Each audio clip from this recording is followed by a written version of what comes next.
Everyone welcome back to the channel. I hope आप सब अच्छे होंगे। आज हम स्टार्ट करने वाले हैं हमारा नया टॉपिक जिसका नाम है अक्यूट किडनी इंजरी।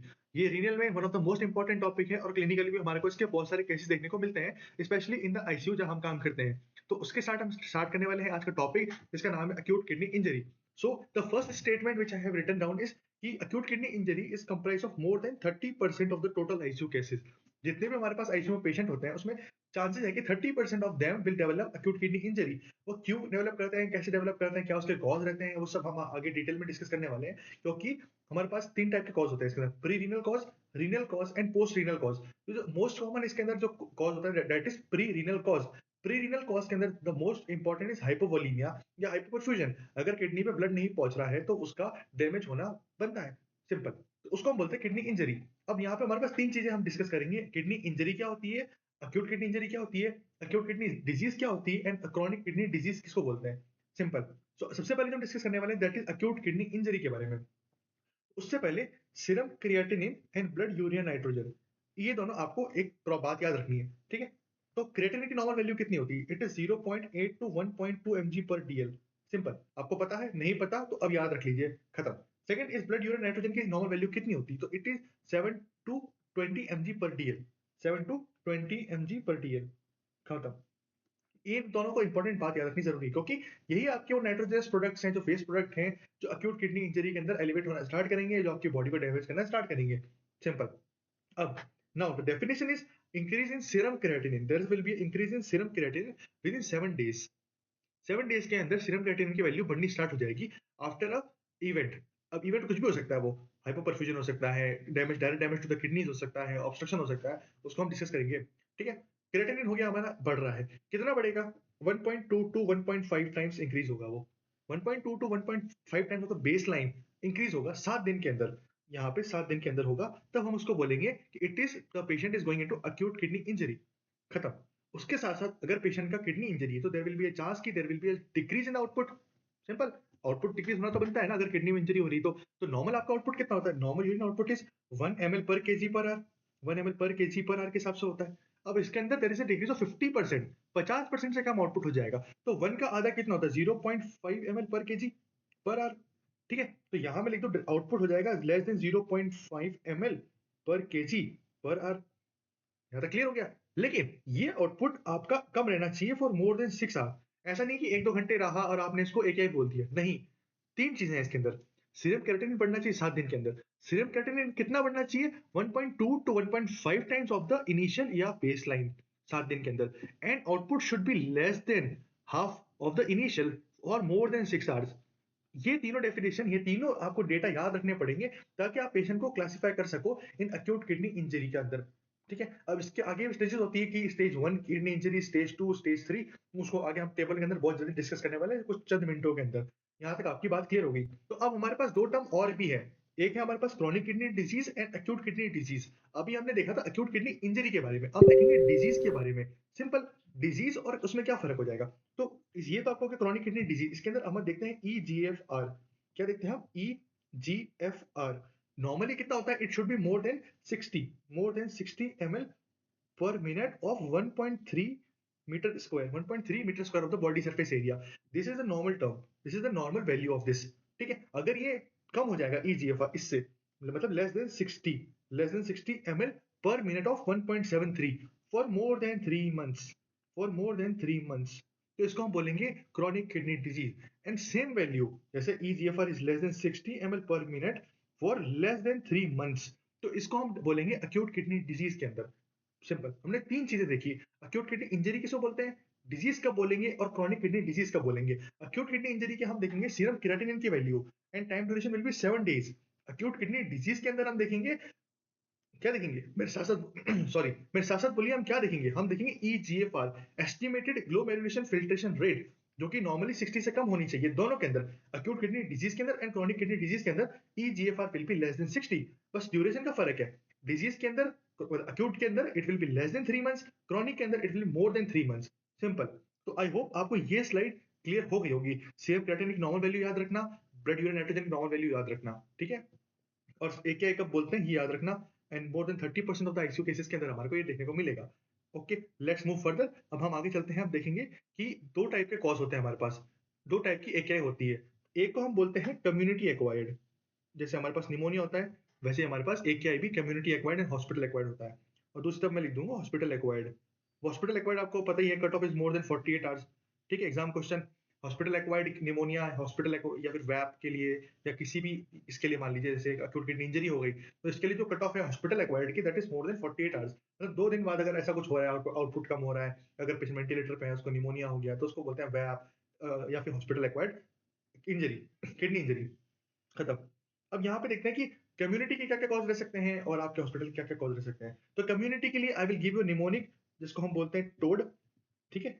टोड बोल दीजिए, तोड़े बोल दीजिए, जैसा आपको ठीक लगे वो बोल दीजिए, ठीक है? तो इसके अंदर पहला जो है that is tropical infection. Tropical infection में जैसे आपके पास हो सकता है डायरिया हो सकता है, आपके पास कोलेरा हो सकता है, जो विब्रियो कोलेरा की वजह से होता है। ये सारे आपको ट्रॉपिकल इन्फेक्शंस है, क्योंकि आप देखिए, अगर इस डायरिया हुआ, कोलेरा हुआ, तो आपके बॉडी में से वॉल्यूम बढ़ जाएगा। वॉल्यूम बढ़ जाएगा तो हाइपोपरफ्यूजन होगा, रीनल में ब्लड कम जाएगा, तो it can increase the chance of एकेआई।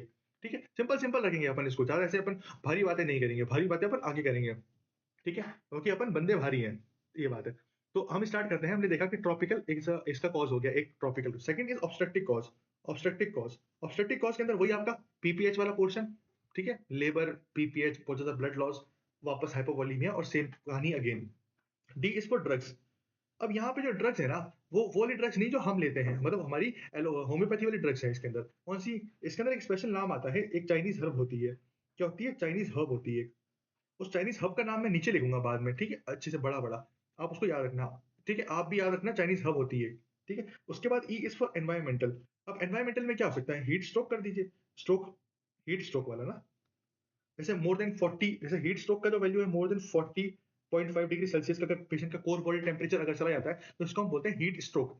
उसके अंदर भी सब सूख जाएगा पेशेंट के अंदर, और पेशेंट भी सूख जाएगा, ठीक है? जोक्स अपार्ट, तो हीट स्ट्रोक के अंदर देयर इज़ अ चांस। उसके साथ हीट स्ट्रोक है हमारे पास, बर्न भी सेम कैटेगरी का आता है, because in these kind of condition there is a huge water loss from the body, from the internal components, internal compartment of the body. खत्म। जो अगला लास्ट ई है दैट इज़ एनवेनोमेशन। एनवेनोमेशन, कोई साँप वाप काट गया, कोई साँप वाप काट जाएगा, जैसे वाइपर।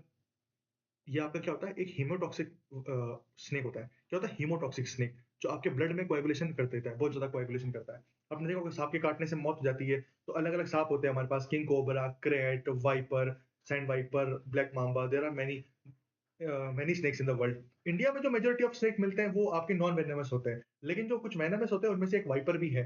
तो वाइपर के काटने से, अगर वाइपर वो वाला नहीं, वो वाला वाइपर, तो वाइपर के काटने से अगर आपके हीमोटॉक्सिक वाइपर है, तो आपका ब्लड क्लॉट हो जाएगा, ब्लड क्लॉट नहीं होगा तो परफ्यूजन इशू हो जाएगा और किडनी आपका डैमेज होना स्टार्ट हो जाएगी। तो ये सारे आपके कॉस्ट थे कम्युनिटी एक्वायर्ड के, कि पेशेंट ये सब बाहर से लेके आएगा हमारे पास में। अब ये है कि हम पेशेंट को क्या दे सकते हैं, हमारा भी तो कुछ फर्ज बनता है कि हम भी पेशेंट को कुछ दें। तो हम पेशेंट को देते हैं स्पा, हम पेशेंट को देते हैं स्पा देते हैं, हम पेशेंट को देते हैं स्पा, ठीक है? तो यहाँ पे हमारे पास है, अगर हम इसको करते हैं डायग्नोस्टिक प्रोसीजर करते हैं हम पेशेंट को, डायग्नोस्टिक प्रोसीजर्स करते हैं कोई, ठीक है? डायग्नोस्टिक प्रोसीजर हो गया। सेकंड, अगर हमने उस पेशेंट को कोई prescribed drugs they the, prescribed drugs, ऐसे लिख देता हूँ मैं यहाँ पे, या हमने उस पेशेंट को इन्फेक्शन दिया, हमने बहुत अच्छे से काम किया लेकिन हाथ नहीं धोए, पेशेंट को दिया हमने बढ़िया इन्फेक्शन, अरिजिनोसा, बर्कोडेलिया, कुछ भयंकर मस्त वाला इन्फेक्शन दिया हमने उसको, और लास्ट में आ जाता है एआरडीएस। एआरडीएस, तो हमने पेशेंट को बढ़िया से स्पा दिया। अगर हम ये सारा पेशेंट को दिया, तो ये सारे भी आपके हॉस्पिटल एक्वायर्ड एकेआई के अंदर कंट्रीब्यूट करते हैं। डायग्नोस्टिक प्रोसीजर मान लीजिए, sorry, diagnostic procedure like patient को अगर एंजियोपैथी नहीं, सॉरी, एंजियोग्राफी का करना है, मान लीजिए अपने को उसका आर्टरी में ब्लॉकेज देखना है, हमने उसका एंजियोग्राफी की। एंजियोग्राफी के लिए हम कॉन्ट्रास्ट यूज करते हैं, गैडोलिनियम या फिर आपके बहुत सारे कॉन्ट्रास्ट आते हैं, वो सारे यूज करते हैं, उसको हमने यूज किया। यूज करने से क्या होगा, पेशेंट को बाद में कॉन्ट्रास्ट की वजह से there is a kidney damage, उसको हम बोलते हैं कॉन्ट्रास्ट इंड्यूस्ड नेफ्रोपैथी, उसको हम बोलते हैं CIN, that is contrast induced nephropathy. इसके अंदर क्या होता है, जो कॉन्ट्रास्ट होता है ना, उसकी वजह से there is a damage in the kidney, तो उसको बोलते हैं कॉन्ट्रास्ट इंड्यूस्ड नेफ्रोपैथी। सेप्सिस, अगर इन्फेक्शन होगा, आपके बॉडी में डैमेज होगा, हाइपोपरफ्यूजन होगा, हाइपोग्लाइसीमिया होगा, ये सारे आपके एकेआई को ट्रिगर करते हैं। फिर इसके बाद प्रेस्क्राइब ड्रग्स है। अब ऐसी कौन सी दवाइयां हैं जो मैंने आपने लिखी जिसकी वजह से पेशेंट एकेआई में जा सकता है, तो उसके लिए हमारे पास है एनासिड्स, दर्द की दवाइयाँ, जिसमें कॉक्स इनहिबिटर्स आते हैं, ठीक है? बीपी की दवाइयाँ हमारी एस इनहिबिटर्स, एआरबीज, ये सारी। मैं आपको बताऊंगा कि ACE inhibitor, ARBs, COX inhibitor, NSAID की वजह से कैसे किडनी डैमेज होता है। बहुत अच्छा फैक्ट है, आपको सुन के बड़ा मजा आने वाला है, ट्रस्ट मी। ठीक है, एंड लास्ट में एआरडीएस, एआरडीएस स्लैश में एमओडीएस कर देता हूँ। MODS, MODS is multi organ dysfunction syndrome, multi organ dysfunction syndrome. अब आप मुझे ये बताइए कि कितने ऑर्गन फेल होने पे मैं पेशेंट को एमओडीएस में बोलूंगा। सोचो, 1 2 3 4 5 कितने होने चाहिए कि मैं उसको एमओडीएस बोलूं। ठीक है, तो मैं आपको बताता हूँ, बहुत जगह बहुत बुक्स में लिखा हुआ है 2 से ज्यादा ऑर्गन, काफी जगह लिखा हुआ है 1 से ज्यादा ऑर्गन। तो हम सुनते हैं हैरिसन की बात, जो कि इंटरनल मेडिसिन की सबसे बढ़िया बुक है। ठीक है, गोल्ड स्टैंडर्ड बुक है इंटरनल मेडिसिन की। उसमें लिखा हुआ है मोर देन वन, वन या एक से ज्यादा, एक से ज्यादा अगर ऑर्गन डैमेज हो रहा है, मेन ऑर्गन, तो उसको हम बोलते हैं मल्टी ऑर्गन डिसफंक्शन सिंड्रोम। अब देख लीजिए, ऑर्गन डिसफंक्शन है जिसके अंदर किडनी आ जाएगा, तो किडनी है तो किडनी की बात कर रहे हैं अपन, सीधी बात, किडनी, लंग, हार्ट, ब्रेन, कुछ लीवर, कुछ भी हो सकता है। आई होप ये स्लाइड आपको क्लियर हो गई होगी कि कम्युनिटी एक्वायर्ड निमोनिया की क्या क्या कॉज हैं, hospital acquired, sorry, community acquired AKI की क्या क्या कॉज हैं, हॉस्पिटल एक्वायर्ड एकीआई की क्या क्या कॉज हैं, और कैसे कैसे वो इसके अंदर कंट्रीब्यूट करते हैं। इसमें सबसे इंपॉर्टेंट जो पॉइंट्स थे वो मैं आपको हाईलाइट करता हूँ एक बार फिर से, ताकि आपको अच्छा लगे। दैट इज चाइनीज हर्ब, इसके इसका नाम मुझे आपको बताना है। ठीक है, और हीट स्ट्रोक में temperature is this, ARDS is multi organ dysfunction में एक से ज्यादा ऑर्गन डैमेज होना चाहिए, और ड्रग प्रोसीजर में कॉन्ट्रास्ट इंड्यूस नेफ्रोपैथी हमने देखा। ठीक है, चलिए नेक्स्ट स्लाइड में मैं आपको बताता हूँ कि कौन सा है, ये आपको दिख रहा है, this is that Chinese herb जिसके बारे में आपके बारे में बात कर रहा था। इसको बोलते हैं, सॉरी, इस हर्ब के अंदर एक एसिड होता है, इसको बोलते हैं एरिस्टोलोकिक एसिड। एरिस्टो, वापस लिखता हूँ अच्छे से, एरिस्टोलोकिक एसिड, एरिस्टोलोकिक एसिड होता है। ये एसिड आपकी नेफ्रोपैथी करता है, ये आपकी नेफ्रोपैथी करता है, उसको बोलते हैं हम Balkans nephropathy, Balkan nephropathy, nephropathy, simple. मुझे पता है आपने कभी नहीं सुना होगा, इसीलिए एक्स्ट्रा पॉइंट है, आप याद रखिए। इसे जो एलोपैथी होम्योपैथी के मेडिसिन लेते हैं बाहर से, होम्योपैथी के मेडिसिन लेते हैं बाहर से, उसके अंदर ये एक चाइनीज हर्ब भी प्रेस्क्राइब की जाती है, जिसकी वजह से, जिसके अंदर एरिस्टोलोकिक एसिड होता है, जो आपके बेलकन्स नेफ्रोपैथी करता है। नेफ्रोपैथी मतलब किडनी डैमेज ही हम पढ़ रहे हैं। That's why it is a cause of community acquired एकेआई। I hope आपको मजा आ रहा होगा। यहाँ तक हम आगे चलते हैं, डिटेल में डिस्कस करते हैं स्टेजेस ऑफ किडनी इंजरी, जो आपको बता चुका हूं मैं कि क्या हमारे पास स्टेजेस रहती है, उसको हम यहाँ लिखेंगे बहुत अच्छी तरीके से। आई होप आपको मजा आ रहा होगा, आप बोर नहीं हो रहे होंगे। तो ठीक है, अब देखिए मैंने आपको समझा दिया क्रिएटिनिन की वैल्यूज। आप याद करिए क्रिएटिनिन की वैल्यू कितनी थी, क्या क्या क्रिएटिनिन की, सेम क्रिएटिनिन की नॉर्मल वैल्यू कितनी बताई थी मैंने आपको, 0.8 टू 1.2, सिंपल। यूरिया की कितनी बताई थी, 7 टू 20, सिंपल। ज्यादा टेंशन नहीं लेना, सब बढ़िया चल रहा है। ठीक है, स्टेज 1 के अंदर if there is serum creatinine की जो वैल्यू है 1.2 टू 1.5x बढ़ने का मैंने बोला था। 1.2 टू 1.5x मींस 1.5 टाइम्स। ठीक है, कितने के अंदर, 7 डेज के अंदर, 7 दिन का क्राइटेरिया था। या फिर अगर मेरा यूरिन आउटपुट लेस देन 50%, या फिर इसको 0.5 ml per KG per minute कर दूं, सिंपल। चलो आउटपुट यहाँ लिख देता हूँ मैं, छोड़ो, यहाँ पे less than 0.5 ml per KG यहाँ लिखा हुआ है, यहाँ तक खत्म। सीरम क्रिएटिनिन इंक्रीज हो रहा है। ठीक है, या अगर मैं बोलूँ कि मोर देन 50% सीरम क्रिएटिनिन इंक्रीज हो जाए 7 दिन के अंदर, 0.8 था, 50% कितना होता है, 0.4, तो 1.2 हो गया, इंक्रीज ही हो रहा है। तो मोर than 50% increase in the serum creatinine 7 दिन के अंदर, या फिर मोर देन, या फिर 1.2 टू 1.5 टाइम्स इंक्रीज 7 दिन के अंदर, दोनों सेम बात ही है। यहाँ तक क्लियर हो गया। अब ये बात है कि ये तो मैंने बोला 7 दिन, 7 दिन तक क्यों रुकना है अपने को, 7 दिन तक तो पेशेंट और बिगड़ जाएगा। क्या मेरे पास कोई ऐसा क्राइटेरिया नहीं जिसके अंदर मैं 2 दिन में पता कर लूँ, 3 दिन में पता कर लूँ, ये क्राइटेरिया भी है हमारे पास। तो उसको आप लिख लीजिए इंपॉर्टेंट करके यहाँ पे, कि if serum creatinine increase by more than 0.3 mg per dl in 48 hours, serum creatinine अगर 0.3 mg पर डीएल के हिसाब से बढ़ रहा है 48 आवर्स से अंदर, तो इसको भी हम अक्यूट किडनी इंजरी का सस्पेक्ट मान सकते हैं। कि कितने बढ़िया बात है, आपको 7 दिन रुकने की जरूरत ही नहीं है। आप बस 2 दिन में सीरम क्रिएटिनिन की वैल्यू देखो, और अगर वो 0.3 mg पर डीएल से ज्यादा बढ़ रही है, तो सस्पेक्ट करो पेशेंट को एक के अंदर है, खत्म, टेंशन ही नहीं करनी, इतना 7 दिन रुकने की बात ही नहीं है। आगे हम पढ़ेंगे कि there is a novel biomarkers, जिसके अंदर जो हमारे को और भी जल्दी रिजल्ट दे देता है। ये तो इसमें तो फिर भी 2 दिन रुकना पड़ रहा है। There are novel biomarkers in the kidney injury, जैसे हमारे पास हार्ट से, हमारे हार्ट के अंदर बायोमार्कर्स होते हैं ना बहुत सारे, ट्रोपोनिन आई, ट्रोपोनिन सी, उसी तरीके से किडनी के अंदर भी मार्कर्स होते हैं। उसको मैं आज डिटेल में डिस्कस करूंगा आगे कौन कौन से मार्कर्स होते हैं। वो तो आपके 48 आवर्स से भी जल्दी रिजल्ट बता देगा। ठीक है, तो यहाँ तक ठीक क्लियर हो गया आपको। Serum creatinine 1.2 to 1.5 times increase in 7 day, या फिर वो सीरम क्रिएटिनिन 0.3 से ज्यादा बढ़ जाए 48 आवर्स के अंदर, या आपका आउटपुट कम हो जाए लेस देन 50%, जिसको मैंने बोला 0.5 ml पर केजी। और ये कितना रहना चाहिए, 6 आवर्स का, 6 आवर्स। मैंने आपको बोला यूरिन आउटपुट 6 आवर्स का रहना चाहिए। यहाँ तक क्लियर है, तो ये होगा आपका स्टेज 1। अब स्टेज 2 के लिए let me change the colour, अपन इसको लिखते हैं ग्रीन से। ठीक है, अब स्टेज 2 के अंदर 2 और 3 सिंपल है, 2 के अंदर डबल, 3 के अंदर ट्रिपल हो जाएगा। तो यहाँ पे 2 टू 2.9 टाइम्स बढ़ जाएगा सीरम क्रिएटिनिन, खत्म। Urine output will be less then 50% और ये आपका 12 आवर्स तक रहना चाहिए, 12 आवर्स से ज्यादा रहना चाहिए। तो हम इसको बोलते हैं कि there is stage 2 of AKI। अब स्टेज थर्ड में क्या है, 3 से 3, इसको मैं बोल दूं 3 से 3.9x बढ़ जाना चाहिए सीरम क्रिएटिनिन। अब यहाँ पे जो चेंज है कि इसमें आउटपुट आपका 0.3 तक हो जाता है, less then 0.3 ml per minute. समझ मेरी बात, 0.3 लेस देन 0.3 ml पर kg पर मिनट, खत्म। अब ये जो कहानी है ना, ये कहानी आपके 24 घंटे से ज्यादा चलनी चाहिए। तब मैं बोलूंगा कि स्टेज थर्ड के अंदर है पेशेंट, स्टेज थर्ड के अंदर, ठीक है। अब यहाँ पे थर्ड के अंदर है ना एक स्पेशल पॉइंट है, वो आपको मैं यहाँ लिख बताऊँ कि जैसे 3 या 3 से ज्यादा अगर नहीं करना है ना, तो अगर आपका सीरम क्रिएटिनिन की वैल्यू मोर देन 4 mg पर डीएल हो जाती है, ठीक है, तो इसको भी एक क्राइटेरिया माना जाता है कि इसके हिसाब से आप पेशेंट को कंफर्म थर्ड स्टेज ऑफ एकेआई में बोल सकते हो। मैं वापस बोलता हूँ, अगर पेशेंट की आपने एक बार वैल्यू चेक कराई, मान लीजिए आपने ये सारी, मान ली नया पेशेंट आया आपके पास में, ठीक है, आपने उसका क्रिएटिनिन चेक किया और वो 4 से ज्यादा है, तो आपको रीटेस्ट करने की जरूरत ही नहीं है। Single absolute value of 4 mg पर डीएल इज अ कंफर्म कि पेशेंट आपका थर्ड स्टेज ऑफ एकेआई के अंदर है।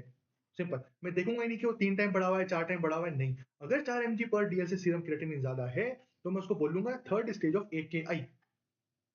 आई होप आपको समझ में आ रहा होगा, ठीक है। या फिर अगर पेशेंट को RRT चल रही है already, that is renal replacement therapy, renal replacement therapy. मतलब रीनल रिप्लेसमेंट थेरेपी क्या होता है, सुना है आपने कभी? इट मींस कि देयर इज इंटरमिटेंट हीमोडायलिसिस। अगर पेशेंट ऑलरेडी एक का केस है, उसको कभी कभी मतलब एक दिन छोड़ के, 2 दिन छोड़ के हीमोडायलिसिस चलता रहता है, तो उसको भी हम बोलते हैं कि स्टेज थर्ड ऑफ एकेआई के अंदर पेशेंट है। तो दिस इज अ टेबल, ठीक है, आप इसको लिख लीजिए, स्क्रीनशॉट ले लीजिए। मेरे हिसाब से आपको खुद को लिखना चाहिए। आप जब वीडियो खत्म हो जाए ऐसी टेबल बनाना, ठीक है, ऊपर ये सारी हेडिंग डालना जैसे मैंने डाली है, ठीक है, एंड इसके साथ साथ आप लिखने की कोशिश करना, आंख बंद करके दिमाग से सोच के, ठीक है। ये सारी वैल्यूज इंपॉर्टेंट है यार, मेरी बात समझ रहे हो आप, क्यों इंपॉर्टेंट है? यूरिन आउटपुट के हिसाब से आपको एग्जाम में क्वेश्चन पूछेगा, यूरिन आउटपुट के हिसाब से पूछेगा, ड्यूरेशन के हिसाब से पूछेगा, सीरम क्रिएटिनिन की वैल्यू दे देगा, रीनल रिप्लेसमेंट देके पूछ लेगा, सिंगल एब्सोल्यूट वैल्यू देके पूछ लेगा। तो उसके लिए आपको ये टेबल आनी बहुत जरूरी है। Trust me guys, stage is very important. Acute kidney injury के अंदर स्टेजेस नहीं देखी, क्लासिफिकेशन नहीं देखा, तो फिर क्या पढ़ा आपने? यहाँ तक आई होप आपको क्लियर होगा। आगे चलते हैं। जैसे अब मैंने प्रीवियसली डिस्कस किया था कि बायोमार्कर कौन कौन से होते हैं, क्या मैंने आपको बताया था बायोमार्कर्स के बारे में? तो उसके लिए मैं आपको एक निमोनिक दे देता हूँ यहाँ पे, आप लिख लो UUUCOC, तुम क्लैश ऑफ क्लैंस। मुझे पता नहीं कितने जनों ने आप में से क्लैश ऑफ क्लैंस खेला है, लेकिन बहुत अच्छा गेम था। I used to play in my times, ठीक है। तो इसको हम अच्छे से बढ़िया पेन से लिखते हैं इसको। Now so the mnemonic was UUUCOC। तो सीरम क्रिएटिनिन तो हमारे पास एक वैल्यू है ही है कि भाई सीरम क्रिएटिनिन बढ़ेगा, तब तक हम देखेंगे कि पेशेंट को एकेआई है या नहीं है। लेकिन बहुत सारे ऐसे मार्कर्स हैं जो सीरम क्रिएटिनिन से बहुत पहले स्टार्ट हो जाते हैं बढ़ना। हालांकि अवेलेबिलिटी का इशू है, पैसों का इशू है, तो उस वजह से हम इसे बायोमार्कर नहीं करवा पाते। बट देयर आर मार्कर्स जिसका जिसका निमोनिक है UUUCOC। तो सबसे पहले जो है that is urinary Kim 1, urinary KIM1 marker. KIM means kidney injury molecule 1। ये एक बहुत अच्छा मार्कर है जो आपके विद इन आवर्स बढ़ना स्टार्ट हो जाता है, विद इन 4 आवर्स बढ़ना स्टार्ट हो जाता है। इन मोस्ट इंपॉर्टेंट मार्कर है ये यूरिनरी किम 1।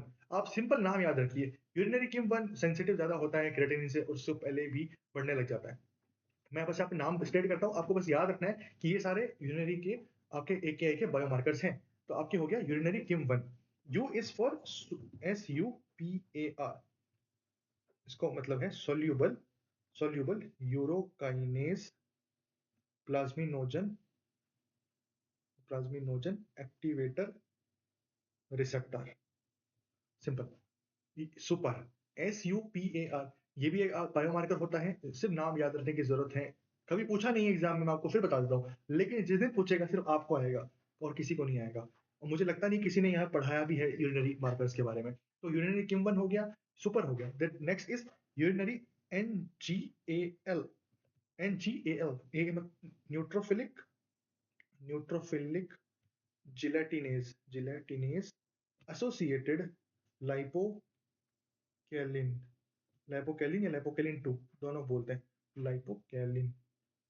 अब देखो आप, यूरिनरी NGAL कितना अजीब सा नाम है, ऐसा लगता ही नहीं कि यूरिनरी का मार्कर है कि नहीं मेरी बात? लेकिन सिर्फ नाम याद रखना है, न्यूट्रोफिलिक जेलेटिनेज एसोसिएटेड लाइपोकेलिन या लाइपोकेलिन 2, सिंपल।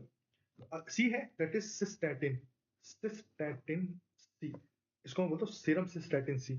ये भी एक बहुत अच्छा मार्कर है जो इनिशियल फ्यू आवर्स के अंदर बनना स्टार्ट हो जाता है, और आपके ये रीअब्सॉर्ब भी नहीं होता किडनी के अंदर, तो आपको इजीली यूरिन के अंदर देखने को मिल सकता है। ये बहुत अच्छा पॉइंट है इसके अंदर, urinary cystatin C. Other C is clusterin, clusterin, and O is osteopontin, osteopontin, pontin.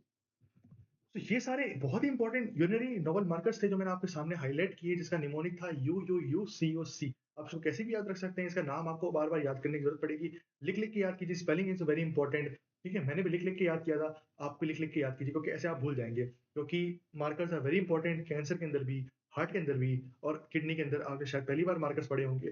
तो ये आपके लिए बहुत इंपॉर्टेंट डेटा है, जिस दिन एग्जाम में आएगा सिर्फ आपको आएगा और किसी को नहीं आएगा, ट्रस्ट मी। आई होप यहाँ तक आपको क्लियर हो गया। Urinary KIM one, super and NGAL, cystatin, osteopontin and clusterin are the novel markers of the kidney. अब हम देखेंगे कि ईटियोलॉजी क्या है, इसके पास क्या क्या कॉज रहते हैं हमारे पास। ठीक है, तो मैंने आपको तीन चीजें बताई थी कि अगर किडनी से पहले है तो प्री रीनल में आएगा, किडनी पे है तो रीनल में आएगा, और किडनी के बाद है तो पोस्ट रीनल में आएगा। सिंपल। किडनी डैमेज करनी है मुझे किसी भी तरीके से, या अगर मेरी किडनी डैमेज हो रही है तो तीन तरीके से हो सकती है, या तो ऊपर से, या अंदर से, या उसके बाहर से। सिंपल। अगर इसके पहले हो रही है तो मैं इसको बोलूंगा प्री रीनल, प्री रीनल। अगर मेरे इसके अंदर हो रही है तो मैं इसको बोलूंगा पोस्ट रीनल, सिंपल। इंट्रिंसिक या पोस्ट रीनल। अगर इसके बाद हो रही है तो मैं इसको बोलूंगा, सॉरी इंट्रिंसिक हो गया एंड पोस्ट रीनल ही हो गया। ठीक है, यहाँ तक आपको क्लियर है। तो तीन कॉज हो गए, pre renal cause, renal cause and post renal cause.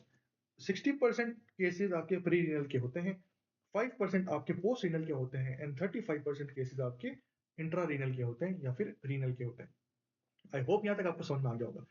क्या क्या कॉज रहते हैं, एक एक मैं आपको सामने खोल के रख दूंगा कि किस वजह से होता है और क्यों होता है। तो यहाँ तक आपको ये डायग्राम मेरे हिसाब से समझ में आ गया होगा। तो एग्जाम का एक क्वेश्चन यहाँ से ले लीजिए कि most common pre renal cause आपका है, 60% आपका होता है, कॉन्ट्रीब्यूट करता है प्री रीनल एक के अंदर में। ठीक है, क्योंकि जो चीजें कॉमन होती है ना वो हमेशा से कॉमन रहती है। मेडिसिन में एक लाइन है, always think of commonness think first because rarest are the rare. जो जैसे मान लो कि पेशेंट बुखार के साथ आता है, तो आप ये थोड़ी सोचो कि इसको ट्रॉपिकल इन्फेक्शन है, क्या कुछ टिक बाइट होगा। अरे पहले बेसिक सोचो यार, नॉर्मल इन्फेक्शन सोचो, या ऐसा कुछ। ठीक है, डायरिया हो रहा है तो इसी तरह रोटा वायरस इन्फेक्शन आप सोचोगे कि पेशेंट को हॉस्पिटल डिजीज हो गया, कुछ ऐसा कॉन्जेनिटल प्रॉब्लम है। थिंक विद द बेसिक्स, है ना, तो always think with the basic first, क्योंकि बेस आर यूनिवर्सल इंपॉर्टेंट। तो अब आई जल्दी होप जल्दी एक टेबल फिल करते हैं, जिसके बारे में मैं ऑलरेडी आपको बता चुका हूँ कि एकेआई, एकेडी और सीकेडी के बीच डिफरेंस क्या होता है। उस टेबल, ये टेबल बनाई है मैंने, ये टेबल अगर आपने लिख दी तो it is the best thing you can do for your self only. ठीक है, एकेआई की ड्यूरेशन कितनी थी, ड्यूरेशन थी 7 दिन के अंदर अंदर। एकेडी की डेफिनेशन क्या थी, 3 महीने के अंदर अंदर, 3 महीने के अंदर अंदर। और एक सीकेडी की डेफिनेशन क्या थी, 3 महीने के बाद। सिंपल, 7 दिन, 3 महीने के अंदर, 3 महीने के बाहर, एकेआई, एकेडी, सीकेडी, है ना। इसके अंदर क्या था, सीरियम क्रिएटिनिन आपके 50% से ज्यादा बढ़ रहा था 7 डेज के अंदर, मोर देन 50% इन 7 डेज।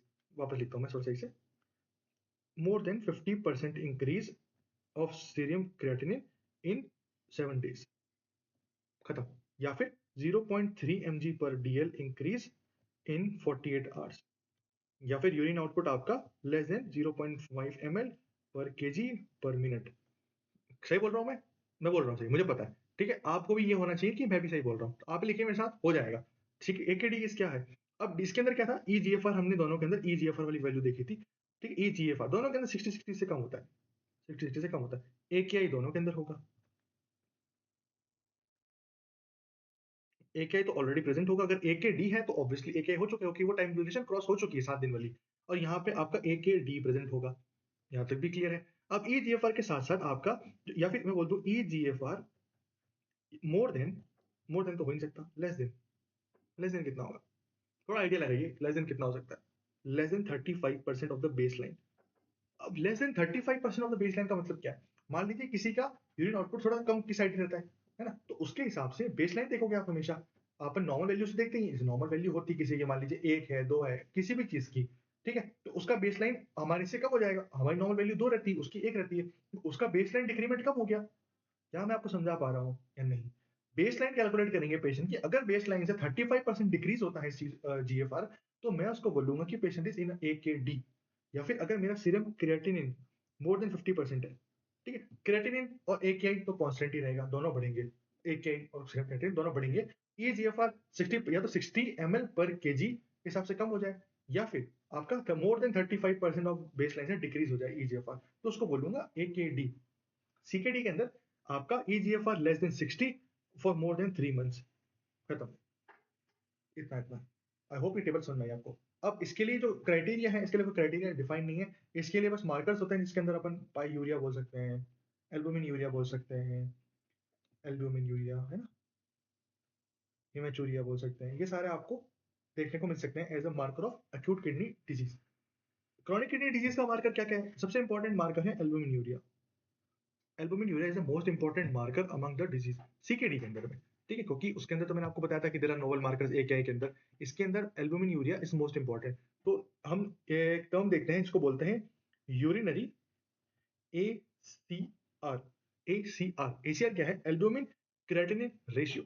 एल्बुमिन क्रेटिनिन का रेशियो देखते हैं हम, और उस रेशियो के हिसाब से हम बताते हैं कि भाई कितने पेशेंट कितना ज्यादा वर्स है। इसमें ACR की नॉर्मल वैल्यू होती है 30। अगर मैं रेंज बोलूँ तो 10 to 30, नॉर्मल रेंज बोलूँ लेस देन 10। इसकी जो लिखते हैं यूनिट इज mg पर ग्राम, तो this is normal. Normally ACR की value is less then 10 mg per gram. 10 to 30 mg per gram is a high normal। High normal is 10 to 30। अगर ये आपकी 30 से 300 के बीच में है, 30 से 300 ग्राम के बीच में है, तो इट इज माइल्ड, ठीक है। अगर it is more than 300 mg per gram, then it is severe. Urinary ACR की वैल्यू आई होप आपको समझ में आ गई होगी, नॉर्मल भी, हाई भी, माइल्ड भी, सारा। ये इंपॉर्टेंट है ACR का कंपोनेंट, बिकॉज ये आपके CKD के अंदर बहुत ज्यादा यूजफुल होता है। एक फिजिटो क्लासिफिकेशन है जो हम CKD के अंदर पढ़ेंगे, जिसके अंदर ये टर्म, ये सारी वैल्यूज में वापस लेके आऊंगा, और उस टाइम मैं आपको याद करवाऊंगा कि मैंने आपको AKI के अंदर ये सारी वैल्यूज रिकॉल करवाई थी। नाउ हम देखेंगे कि जो हमने प्री रीनल, रीनल और पोस्ट रीनल के बारे में पढ़ा था, अब एक एक चीज मैं आपको डिटेल में बताऊंगा कि प्री रीनल में क्या क्या कॉज हो सकते हैं, रीनल में क्या कॉज होंगे, एंड पोस्ट रीनल में क्या क्या कॉज हो सकते हैं। तो pre renal azotemia. Azotemia you know कि that's increase in blood urea nitrogen and creatinine, उसी को बोलते हैं एजोटीमिया, ठीक है। आपकी नॉर्मल वैल्यूज मैंने आपको बता दी थी, for urea it is 7 to 20, for serum creatinine it is 0.8 to 1.2, ठीक है। अब ये सब आपके प्री रीनल के अंदर कौन कौन सी चीजें आती है, तो उसके लिए मैं आपको एक निमोनिक देता हूँ, that is higher secondary college. Higher secondary college, higher secondary school मान लीजिए, कॉलेज कर दीजिए, जैसे आपको ठीक लग रहा है आप वो करो। तो देयर इज निमोनिक HHSSCC। तो H इज हाइपोवोलीमिया, हाइपोवोलीमिया। अब जो जो भी कंडीशन से बॉडी के अंदर वॉल्यूम का इश्यू होता है, ब्लड लॉस होता है, वो सारा आपका इसके अंदर आ जाएगा। तो मैं लिखना स्टार्ट करता हूं, तो मैं लिख दूं बर्न, डायरिया, कोलेरा, वॉमिटिंग, ठीक है। ऑब्स्टेट्रिक कॉज आपके सारे आ जाएंगे, ट्रॉमा आ जाएगा इसके अंदर, ठीक है। किसी भी टाइप का इवेंट जो आपके बॉडी के अंदर ब्लड लॉस को ट्रिगर करता है, वो सारे आपके हाइपोवोलीमिया के अंदर आ जाएगा, ठीक है। इन्फेक्शन है पेशेंट को, obviously sepsis is a contributor, ठीक है। अब मैं आपको उसमें बताऊंगा रीनल के अंदर भी कि सेप्सिस रीनल के अंदर भी आएगा। अब सेप्सिस रीनल के अंदर कैसे आएगा? क्योंकि अगर सेप्सिस की वजह से किडनी के अंदर डैमेज हो रहा है, इंटरस्टिशियम डैमेज हो रहा है, इंटरस्टिशियम की सप्लाई डैमेज हो रही है, तो उसको मैं बोलूंगा कि there is a cause of sepsis, जिसकी वजह से रीनल कॉज है। लेकिन यहाँ पे अगर सेप्सिस की वजह से there is a perfusion issue, आप देखो, अगर किसी भी वजह से परफ्यूजन, जो ब्लड किडनीज को जा रहा है, होल किडनी को, वो कम हो जाएगा, तो उसको मैं बोलूंगा ये प्री रीनल कॉज है। अगर किसी वजह से किडनी के अंदर डैमेज हो रहा है, तो मैं उसको बोलूंगा रीनल कॉज है। अब दोनों चीजों, जैसे मान लीजिए सेप्सिस ही है, सेप्सिस आपका प्री रीनल में भी आता है और रीनल में भी आता है, तो इसमें ज्यादा कंफ्यूज होने की जरूरत नहीं है कि उस सर ने उधर भी बोल दिया, सर ने इधर भी बोल दिया। तो दोनों में हो सकता है, डिपेंड करता है कि किस जगह का सेप्सिस है और किस लेवल का सेप्सिस है। सिंपल, इतना याद रखिए। सेप्सिस के साथ में there can be severe arrhythmias, severe arrhythmias हो सकते हैं। आपको पता है अरिथमिया है, सुपर कॉन्ट्रैक्टिबिलिटी स्टेट में है, ब्लड ज्यादा आएगा नहीं, मतलब ब्लड आएगा, भरेगा नहीं, भरेगा नहीं तो जाएगा नहीं, जाएगा नहीं तो हाइपोपरफ्यूजन, और उसी की कथा में जैसे गा रहा हूँ कि hypoperfusion, hypoperfusion, hypoperfusion. Simple. C is for cirrhosis, C is for cirrhosis of the liver. अब सिरोसिस ऑफ द लिवर कैसे कंट्रीब्यूट कर सकता है रीनल, प्री रीनल एजोटीमिया में? तो देखो यहाँ पे एक बहुत अच्छा कॉन्सेप्ट मैं आपको बताता हूँ, बहुत ध्यान से सुनना है इसको आप। ये लीजिए, ये आपका लिवर है, ये आपका सिरोसिस वाला लिवर है। कौन सा लिवर है? सिरोसिस वाला लिवर है। अब क्या होता है लिवर सिरोसिस में? Increase the production of nitric oxide. Damage होता है जब लिवर, तो नाइट्रिक ऑक्साइड का प्रोडक्शन बढ़ जाता है। नाइट्रस ऑक्साइड आपका एक होता है वेसोडाइलेटर, आपको सबको पता है, बहुत स्मार्ट बच्चा, आपको पता है nitric oxide is a vasodilator. अब वैसोडाइलेटर होगा तो आपका क्या करेगा, वेसल्स को डायलेट करेगा। जब वेसल्स डायलेट होगी तो आपका सिस्टमिक वेस्कुलर रेजिस्टेंस जो है वो हो जाएगा कम। अब सिस्टमिक वेस्कुलर रेजिस्टेंस कम हो गया तो there is a hypoperfusion, decrease perfusion to the kidney. क्या मेरी बात समझ में आ रही है आपको? डैमेज लीवर ने नाइट्रिक ऑक्साइड बनाया। नाइट्रिक ऑक्साइड क्या करता है आपका, एसवीआर को बढ़ाता है, एसवीआर को सॉरी कम करता है। एसवीआर को कम किया, सिस्टमिक वेस्कुलराइजेशन हो गया आपका कम। कम होने की वजह से क्या होगा, डायलेशन। डायलेशन की वजह से क्या होगा, हाइपोपरफ्यूजन। जब किडनी को नहीं जाएगा, हो गया डैमेज स्टार्ट। ठीक है, तो ये आप याद रखना है कि सिरोसिस ऑफ द लीवर कैसे कंट्रीब्यूट करता है प्री रीनल एजोटीमिया को। अब यहाँ देखो, लीवर की वजह से हो रही है किडनी डैमेज, इसको मैं बोलता हूं hepato renal syndrome. Hepato renal syndrome, exam question लिख लीजिए, है ना, मुझे पता है नहीं सुना होगा आपने। हेपेटोरेनल सिंड्रोम बोलते हैं, लीवर की वजह से किडनी डैमेज हो रही है। कैसे हो रही है, नाइट्रस ऑक्साइड के मैं बता चुका हूं आपको, एसवीआर कम, डायलेशन, हाइपोपरफ्यूजन, खत्म कहानी। ठीक है, the last C is congestive heart failure. Congestive heart failure, sorry guys, congestive heart failure के अंदर भी आपको पता है हार्ट फेलियर होगा, इस्कीमिया होगा, सप्लाई नहीं होगी, सप्लाई नहीं होगी तो जाएगी नहीं, जाएगी नहीं तो बर्बादी निश्चित है। एक ड्रग्स, चलो ड्रग्स पढ़ाता हूं मैं आपको, थोड़ा इसको मिटा देता हूं मैं यहाँ से, let me teach you drugs. ठीक है, अब देखो, चलो ड्रग्स पढ़ाने से पहले मैं आपको कुछ कॉन्सेप्ट बताता हूँ यहाँ पे ना, ध्यान से सुनना। तो अब जब मैं आपको कॉन्सेप्ट एक्सप्लेन करने वाला हूँ उसके लिए आपको ये डायग्राम देखना बहुत जरूरी है। तो हमारे पास दिस इज बोमेन कैप्सूल, ये जो बड़ा वाला ट्रंक है हमारे पास, this is the afferent arteriole. आप सबको पता है जो किडनी के पास लेके आता है उसको एफरेंट बोलते हैं, जो किडनी से लेके जाता है उसको इफरेंट बोलते हैं। किडनी या किसी भी ऑर्गन की तरफ जो सप्लाई है जैसे अफरेंट, जो जा रही है वो है हमारे पास इफरेंट। इफरेंट, अब आप देखिए इस डायग्राम के अंदर, लेट मी हाईलाइट कि जो एफरेंट वाला पार्ट है इसका जो डायमीटर है वो ज्यादा है, जबकि जो एफरेंट वाला पार्ट है उसका डायमीटर है कम। ये जो ग्रॉस डिफरेंस है डायमीटर का, this is the important for maintaining the pressure difference. और ये जो प्रेशर ग्रेडियंट है यही आपका फिल्ट्रेशन प्रोसेस में हेल्प करता है। This is the one that help in filtration. Afferent वाला होता है डायलेटेड एंड इफरेंट वाला होता है कॉन्स्ट्रिक्टेड। अब यहाँ पे इस पॉइंट का क्या सेंस है, तो मेरे यहाँ बताने का ये मोटिव था कि जो एफरेंट आर्टीरियल में जो डायलेशन है, जो डायलेशन है वो मेंटेन कर रखता है प्रोस्टाग्लैंडिन्स। प्रोस्टाग्लैंडिन्स अफरेंट आर्टीरियल के अंदर डायलेटेशन मेंटेन करके रखते हैं नॉर्मली, और जो इफरेंट आर्टीरियल में जो कॉन्स्ट्रिक्शन है वो मेंटेन करके रखता है एंजियोटेंसिन सेकंड। एंजियोटेंसिन सेकंड आपके इफरेंट के अंदर कॉन्स्ट्रिक्शन मेंटेन करके रखता है, एंड एफरेंट के अंदर आपका प्रोस्टाग्लैंडिन डायलेशन मेंटेन करके रखता है। ये जो डिफरेंस है कैलिबर के अंदर, कैलिबर का मतलब क्या है, जो दोनों की साइज का जो डिफरेंस है, this pressure help in filtration. अब यहाँ पे पॉइंट ये है कि अगर मैंने प्रोस्टाग्लैंडिन इनहिबिटर दिया पेशेंट को, मैंने प्रोस्टाग्लैंडिन इनहिबिटर दिया पेशेंट को, तो क्या होगा, ये जो डायलेशन है ये फेल हो जाएगा, सिंपल। और अगर मैंने पेशेंट को एस इनहिबिटर दिया या मैंने एआरबी दिया पेशेंट को, तो क्या होगा, कॉन्स्ट्रिक्शन वाला पोर्शन इफरेंट में फेल हो जाएगा, क्योंकि इन्होंने अपने दोनों रिस्पेक्टिव जो एंजाइम्स थे उनको ब्लॉक कर दिया, ये जो भी पोर्शन था उनको ब्लॉक कर दिया। तो कहने का मतलब है अगर कोई किडनी का पेशेंट है और अगर नहीं भी है तो आप simple pain killers, ARB, ACE inhibitor लिखने से पहले एक बार उसका किडनी फंक्शन या उसको रीनल इवैल्यूएशन जरूर करें।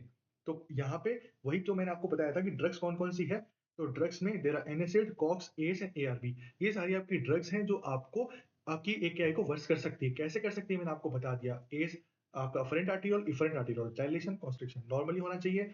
प्रोस्टाग्लैंडिन इनहिबिट हो गया तो वो हो जाएगा कॉन्स्ट्रिक्ट, और अगर अपन ने एआरबी एस दिया तो इफरेंट वाला हो जाएगा डायलेट। ये जो डिफरेंस है हो जाएगा खत्म, और डिफरेंस के साथ साथ पेशेंट हो जाएगा खत्म।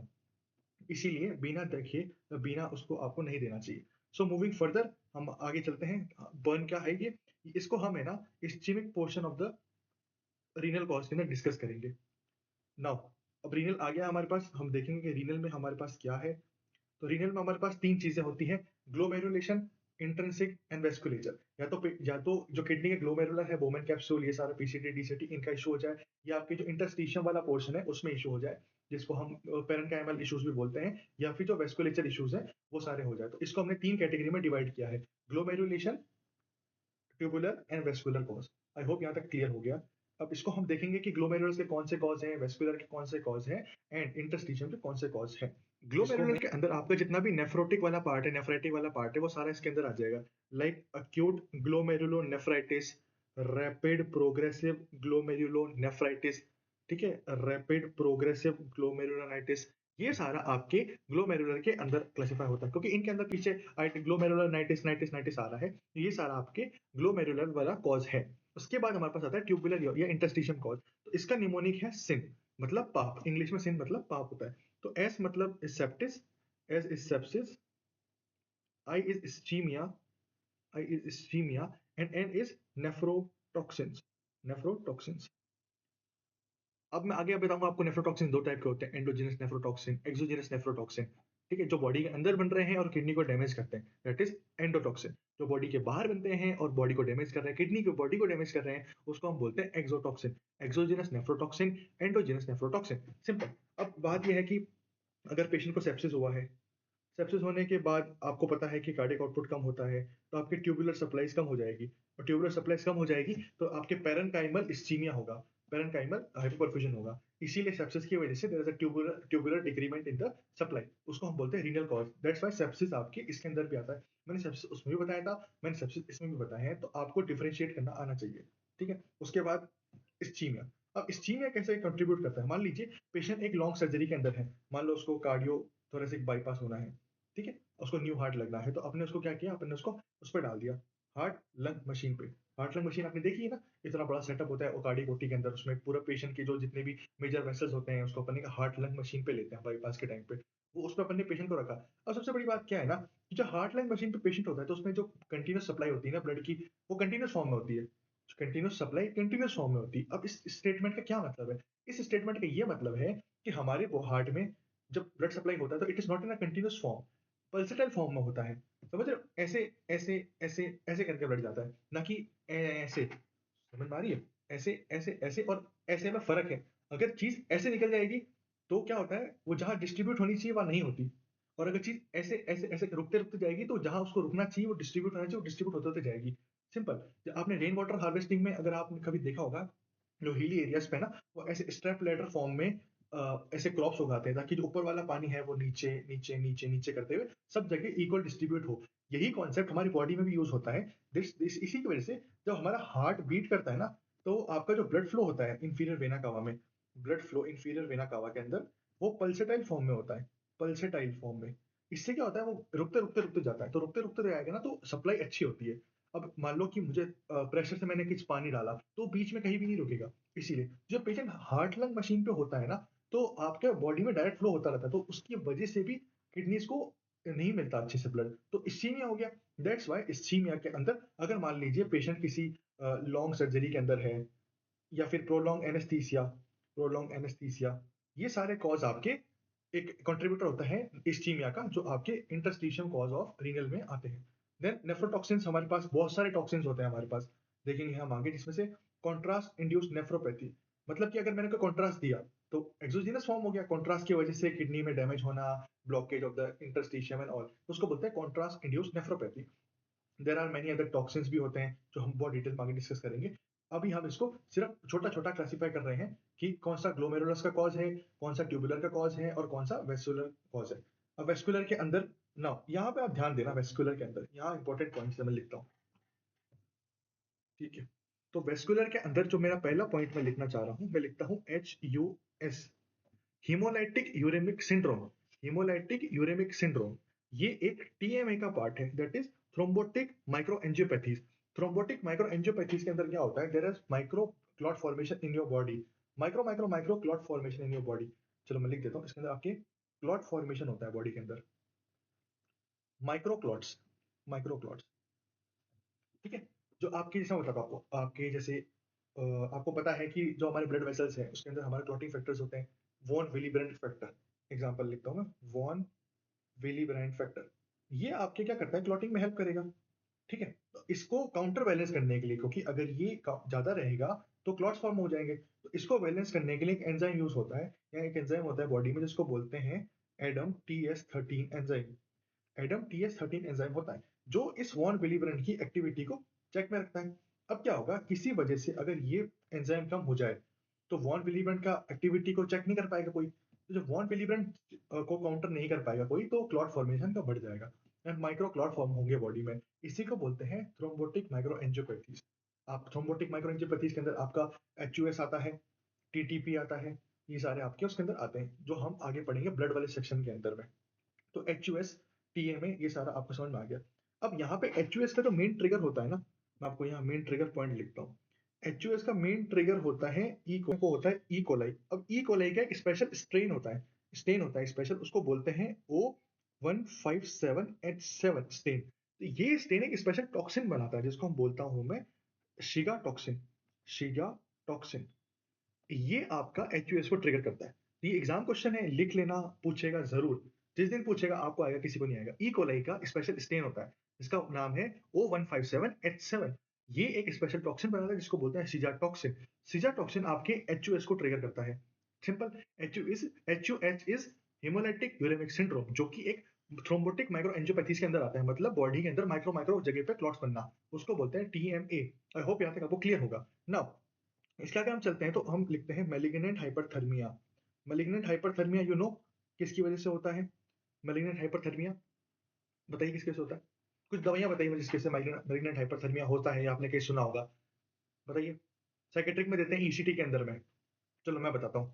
सक्सिनाइल कोलिन, सक्सिनाइल कोलिन जो आपके एक स्मूथ मसल रिलैक्सेंट है, एसएमआर है, स्मूथ मसल रिलैक्सेंट है। अब आप सोचो, मैंने दिया बॉडी को मसल रिलैक्स करने के लिए, मैंने उसको सक्सेनाइल कोलिन दिया, लेकिन क्या हो गया? उसका टेम्परेचर बढ़ गया।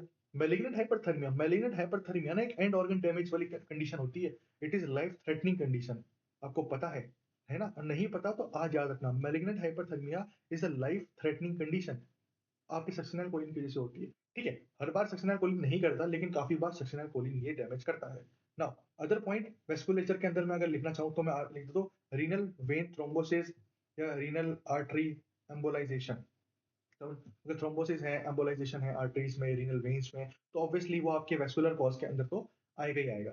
तो ये सारे बड़े बड़े पॉइंट्स थे जो मुझे समझाने थे आपको इस टेबल के अंदर में। तो आई होप आपको glomerular cause, interstitial cause and vasculature cause clear हो गया होगा। ग्लोमेरुलर आपके ग्लोमेरुलस को डिफेक्ट करता है, इंटरस्टिशियम आपका किडनी के पैरेन्काइमल इश्यूज करेगा, एंड वेसल्स में मैंने आपको बताया कि माइक्रोक्लॉट्स बन जाएंगे, आपके मैलिग्नेंट हाइपरथर्मिया होगा, तो उसके अंदर आपके वेन थ्रोम्बोसिस, आर्टियल थ्रोम्बोसिस, ये सारी चीजें आपको देखने को मिलेगी। I hope this slide is clear for you. ठीक है, ये एक सीजा टॉक्सिन है, तो इसमें सीजा टॉक्सिन याद रखना आप, है ना?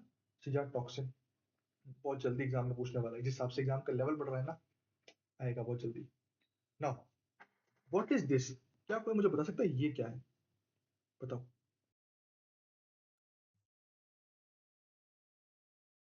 नाउ कोई मुझे ये बता सकता है कि ये कौन सी इमेज है? क्या किसी ने इमेज पहली बार देखी है? पहली देखी है, पहली बार देख रहे हो, पहली बार ही देख रहे होगे। ठीक है, तो this is a image of dysmorphic RBC. Dysmorphic मतलब क्या है? डिसमॉर्फिक का, डिसमॉर्फिक का मतलब है कि आउट ऑफ शेप। ठीक है, out of shape RBC, can you see? ये जो बिखर गया यहाँ से आरबीसी, है ना, ये ऐसा दिखता है माइक्रोस्कोप के अंदर। This is a microscopic image, microscopic image of dysmorphic RBC. अब मैंने डिस्मॉर्फिक आरबीसी की इमेज यहाँ पे क्यों दिखाई? क्योंकि ये आपको अक्यूट ग्लोमेरुलोनेफ्राइटिस के अंदर आपको डिस्मॉर्फिक आरबीसी देखने को मिलेंगे माइक्रोस्कोप के अंदर। ठीक है, और इसके साथ साथ आपको आरबीसी कास्ट देखने को मिल सकता है। आरबीसी कास्ट देखने को मिल सकता है किसमें? यूरिन के अंदर।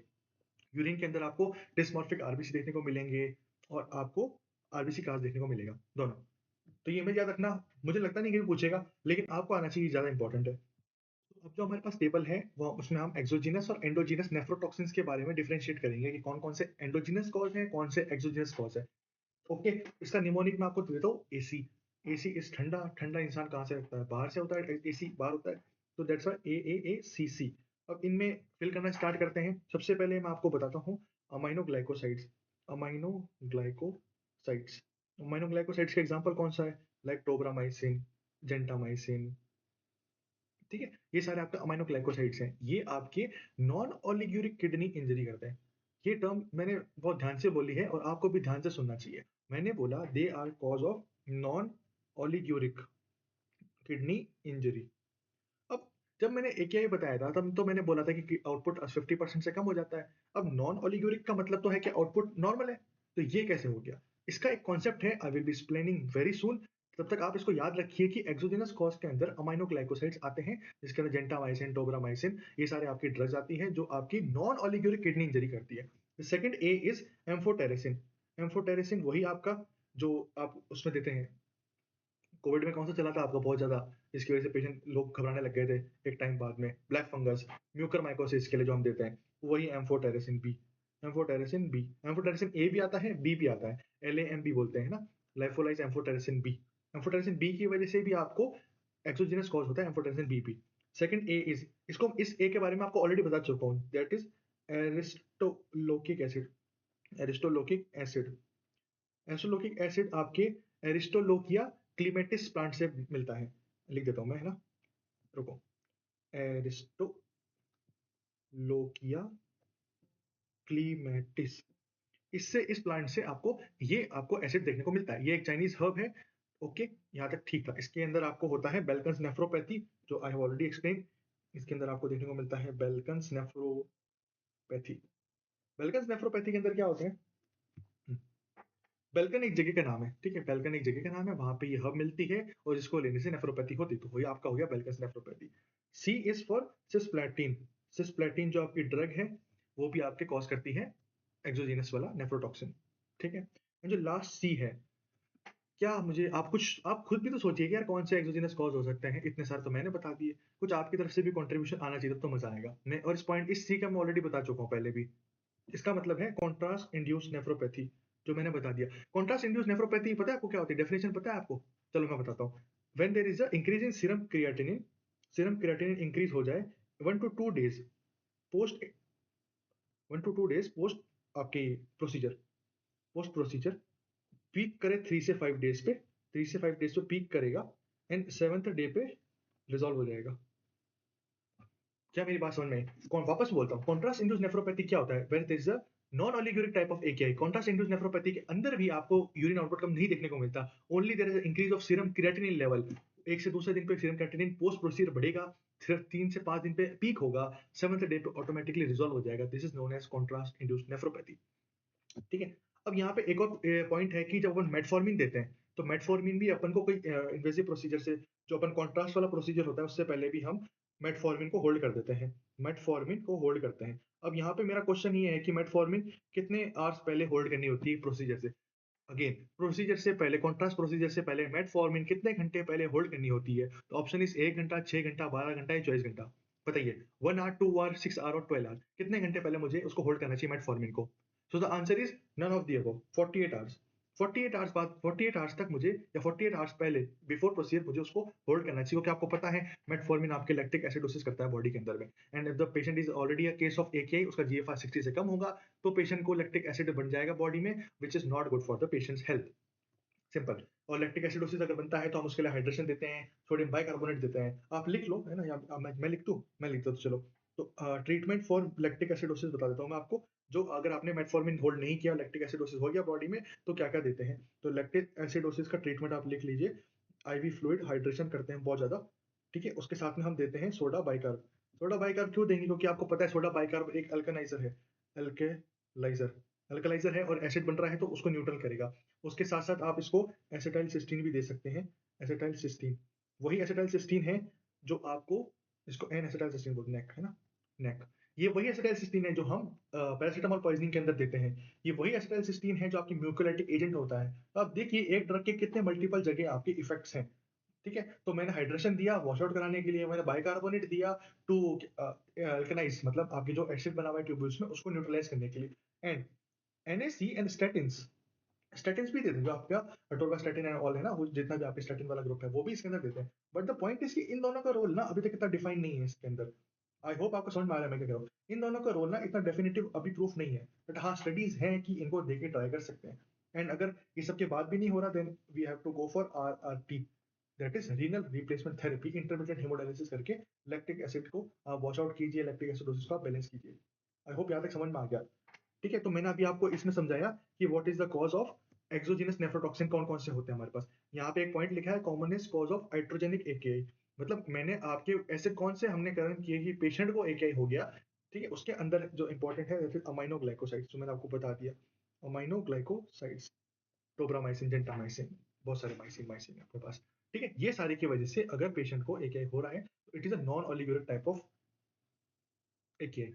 नॉन ओलिगोरिक मैं आपको बता चुका हूँ, इसमें आउटपुट अफेक्ट नहीं होगा and it will resolve automatically. This is known as non oliguric AKI. आपके एम्फोटेरिस, सॉरी, आपके अमीनो ग्लाइकोसाइड से भी ऐसे ही होता है, आपके कॉन्ट्रास्ट से भी सेम होगा, that is non oliguric kidney injury. This is the portion complete against exogenous nephrotoxin. अब मैं जो आपको कॉन्सेप्ट बता रहा था ना कि नॉन ओलिगोरिक किडनी इंजरी कैसे होती है, तो आप देखिए, this is the image of collecting tubules, सीटी की इमेज है ये। कलेक्टिंग ट्यूब्यूल्स के दिस इज द इमेज। अब क्या होता है ना, जो आपके अमाइनो ग्लाइकोसाइड्स और कॉन्ट्रास्ट जो है, या वो क्या करते हैं, आपके जो V2 रिसेप्टर है, can you see this V2 receptor है ना, उस V2 रिसेप्टर को ये ब्लॉक कर देते हैं।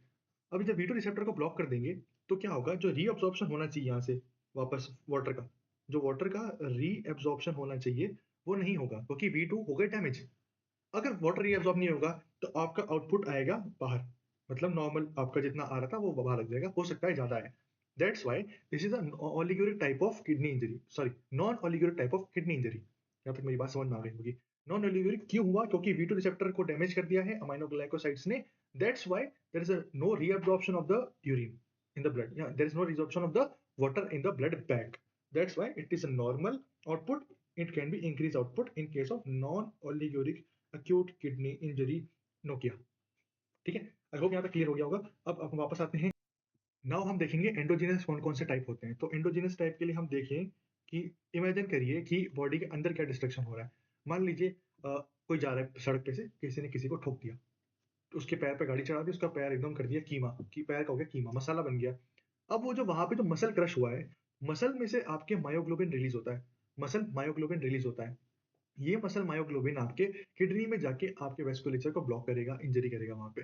तो that's why CPKMM, CPKMM, creatinine phosphokinase muscle myoglobin, I hope आपको ये टर्म पता होगी। CPKMB होता है, CPKMM होता है, एंड मेनी मोर। तो मसल में से CPKMM रिलीज होता है। CPKMM क्या करेगा, आपके जब जाएगा तो आपके ट्यूब्यूल्स को ब्लॉक करेगा, किडनी के ट्यूब्यूल को ब्लॉक किया, it will cause damage to the local site. Simple. जो क्रशिंग मसल इंजरी होती है उसको बोलते हैं रेब्डोमाइलोसिस। रेब्डोमाइलोसिस मतलब आपका मसल का ब्रेकडाउन होना। मसल का ब्रेकडाउन बहुत कंडीशन में हो सकता है। अगर पेशेंट क्रॉनिकली इमोबिलाइज है तो धीरे धीरे वास्टिंग होगी, वास्टिंग के साथ आपका मसल वेस्टिंग हो सकता है। पेशेंट के पैर पे गाड़ी चढ़ गई, मसल टूट गया, हो सकता है। कोई अपॉर्चुनिटिक इन्फेक्शन है, पेशेंट क्रॉनिक डिजीज के अंदर है, किसी भी टाइप की डिजीज के अंदर देयर इज अ चांस कि मसल वेस्टिंग हो सकती है पेशेंट के अंदर। जिस जिस कंडीशन में वेस्टिंग होगी, आपका मसल टूटेगा, मायोग्लोबिन ब्लड में आएगा, ब्लड से किडनी में जाएगा, किडनी में वेस्कुलेचर ब्लॉक करेगा एंड इंजरी करके किडनी को डैमेज कर देगा। तो यहाँ पे एक पॉइंट हो गया हमारा रेब्डोमाइलोसिस। सेकंड पॉइंट हमारा है मैलिग्नेंट हाइपरथर्मिया। मैलिग्नेंट हाइपरथर्मिया वो भी आपके एक कॉज कंसिडर किया जाता है। हालांकि मैंने मैलिग्नेंट हाइपरथर्मिया आपको उसके अंदर भी बताया था, वेस्कुलर कॉज के अंदर। एंडोजेनिक नेफ्रोटॉक्सिन्स के अंदर भी मैलिग्नेंट हाइपरथर्मिया आता है, याद रखना। एक जैसे सक्सिनाइल कोलिन तो मैंने आपको बता चुका था। Now there is a halothane also. Halothane जो आपके एक एनेस्थीसिया होता है, हेलोथेन। ठीक है, अब यहाँ पे एक क्वेश्चन पूछता हूँ मैं आगे बढ़ने से पहले। एनेस्थीसिया की जो मशीन होती है उसमें गैस चेंबर्स होते हैं अलग अलग, उसके अंदर कलर कोडिंग होती है। तो एग्जाम में क्वेश्चन पूछा गया है कि हेलोथेन, सिवोफ्लोरेन एंड फ्लोरेन, इन सब के कलर कौन से होते हैं, गैस चेंबर के कलर कौन से होते हैं। तो आप मुझे बता सकते हैं कि हेलोथेन का गैस चेंबर का कलर कौन सा होता है। सोचिए थोड़ा सा, आपको पता होना चाहिए, क्वेश्चन पूछा हुआ एग्जाम में। तो हेलोथेन का जो चेंबर कलर होता है वो है रेड, रेड कलर का होता है। अगर आप चाहते हैं एक मैं आपको निमोनिक दूं याद रखने के लिए, तो आप याद रखिए he is ROPY, PY, he is ropy. मैंने इस तरीके से याद रखा हुआ, he is ropy. Halothane red, enflurane yellow, isoflurane purple, sevoflurane yellow. ये मैंने इस तरीके से याद रख सका है। आप इसको रख लीजिए, किसी भी तरीके से याद रख लीजिए, मुझे नहीं पता, आपको याद होना चाहिए। तो ये आपका एक निमोनिक हो गया, ही इज रोपी का। ठीक है, आगे बढ़ते हैं। सक्सिनाइल कोलिन के साथ साथ हेलोथेन भी आपका एक एनेस्थीसिया है जो आपके मैलिग्नेंट हाइपरथर्मिया के अंदर कंट्रीब्यूट करता है। एक पॉइंट और बताता हूं मैं आपको यहाँ पे। राइनोडिन रिसेप्टर होते हैं यहाँ पे। कौन से रिसेप्टर होते हैं, राइनोडिन रिसेप्टर। ये राइनोडिन रिसेप्टर डैमेज करता है सक्सिनाइल कोलिन या हेलोथेन। इसी की वजह से आपके severe muscle spasm, severe muscle contraction होता है, दो आपकी बॉडी टेम्परेचर को बढ़ाता है, जिसको हम मैलिग्नेंट हाइपरथर्मिया बोलते हैं। आपने कभी नहीं सुना होगा इस रिसेप्टर के बारे में, आज पहली बार इस प्लेटफॉर्म पे आप सुन रहे हैं। इसीलिए आप लाइक कीजिए, कमेंट करिए, बताइए आपको क्लास कैसी लग रही है। सोना नहीं है guys, it is the time to do something. Please बने रहिए मेरे साथ। Life is beautiful guys, life is beautiful. ठीक है, तो मैलिग्नेंट हाइपरथर्मिया के अंदर दो कॉज देखे हमने, सक्सिनाइल कोलिन, हेलोथेन। राइनोडिन रिसेप्टर होता है, इसको डैमेज करते हैं, जो आपके सीवियर मसल कॉन्ट्रैक्शन करता है, रिलीज नहीं होने देता। वहां पे हीट ज्यादा बढ़ती है, इतनी बढ़ती है कि आपके बॉडी के अंदर सीवियर टाइप ऑफ या फिर एंड ऑर्गन डैमेज तक की कंडीशन आ जाती है। और आई होप यहाँ तक आपको क्लियर होगा। उसके बाद हम आगे चलते हैं, और कौन कौन से हमारे पास एंडोजिनस कॉज है। एक बहुत भयंकर कैंसर होता है जिसको बोलते हैं बर्किट्स लिम्फोमा। बर्किट्स लिम्फोमा, ये इतना ज्यादा भयंकर केस कार्सिनोमा होता है, मैं आपको क्या बताऊं, कि इसमें एवरी 48 आवर्स में जितना भी कैंसर का मास, कैंसर सेल्स है ना, एवरी 48 आवर्स में बॉडी में सारे डबल हो जाते हैं। इतना इसका रैपिड प्रोग्रेशन रेट है ना, आप सोच भी नहीं सकते। अगर किसी को बर्केट लिम्फोमा है ना, सो तौबा तौबा भाई, बहुत गंदी कंडीशन होती है, समझ में आई। बर्किन लिम्फोमा के अंदर एवरी 48 आवर्स में जितना भी कैंसर सेल का बर्डन है ना, it used to get double. तो आप सोचिए कितनी खराब कंडीशन होगी। इसके अंदर हमारे को देखने को मिलता है tumour lysis syndrome. Tumour lysis syndrome से भी एग्जाम में बहुत बार infinite number of times question पूछे गए हैं कि कौन सा इलेक्ट्रोलाइट बढ़ता है, कौन सा कम होता है, कौन सा बढ़ता है, कौन सा कम होता है। तो इसका एक निमोनिक है जिसको बोलते हैं पी, यहाँ लिखता हूँ, इसका एक निमोनिक है जिसका है PUKE, puke calcium. Puke calcium, calcium को थूक दो, प्यूक कैल्शियम। अब पी से क्या है? पी से इस फॉस्फेट, पी से इस फॉस्फेट या phosphorus, PO4, PO4 minus. You से क्या है? Uric acid, uric acid. के से इस पोटेशियम, ई से कुछ नहीं होता। सी से इस कैल्शियम, कैल्शियम।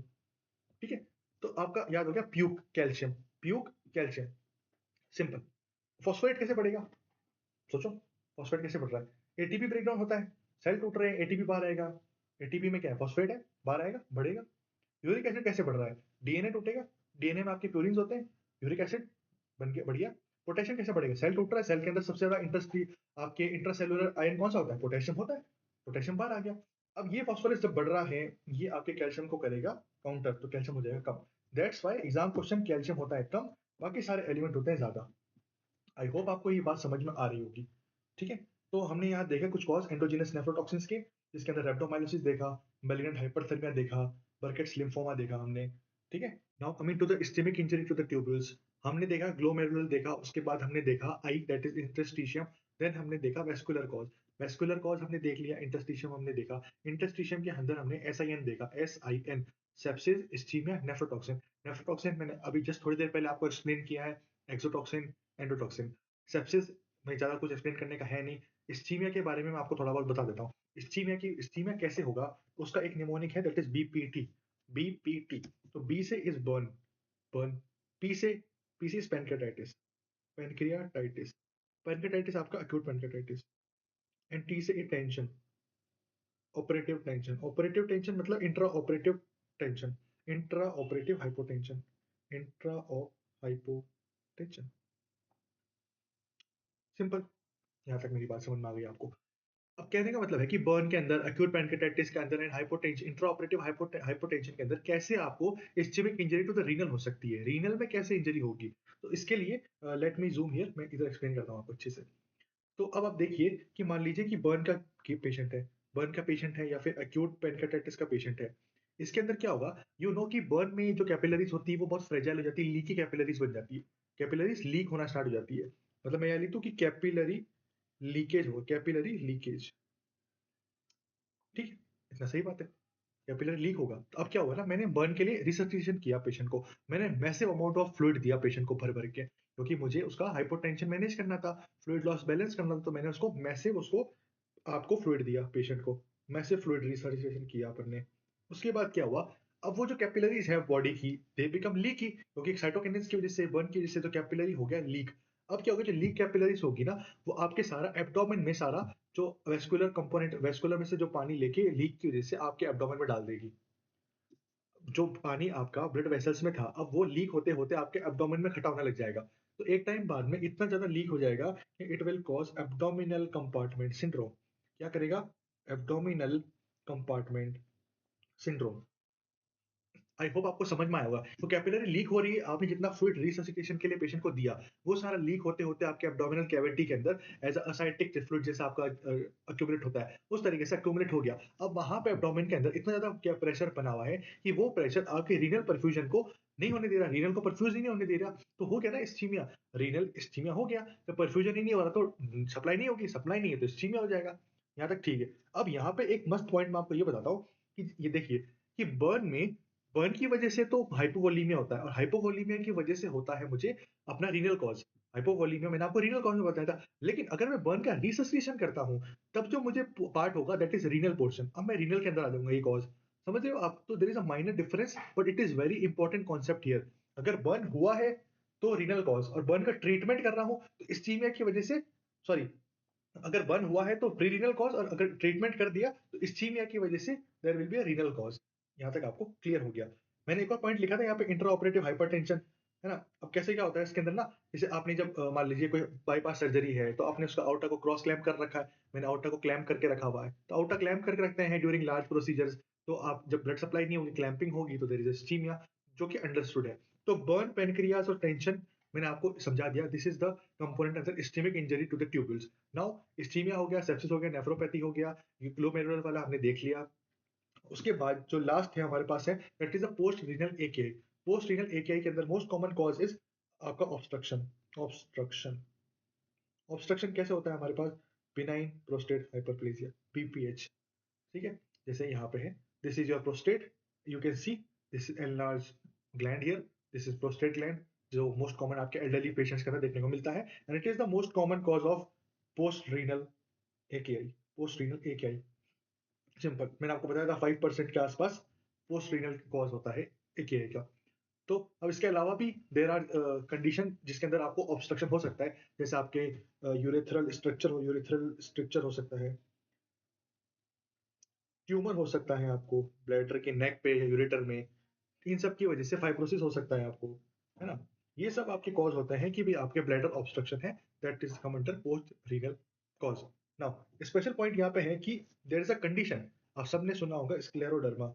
स्क्लेरोडर्मा स्क्लेरोडर्मा उसके अंदर भी एक ऑटो इम्यून डिजीज होती है स्क्लेरोडर्मा, उसके जिसको अपन क्रेस्ट सिंड्रोम भी बोलते हैं। एग्जाम क्वेश्चन है ये सारा, क्रेस्ट सिंड्रोम लिख लीजिए, अगर आपको नहीं पता है तो लिख लेना, ठीक है?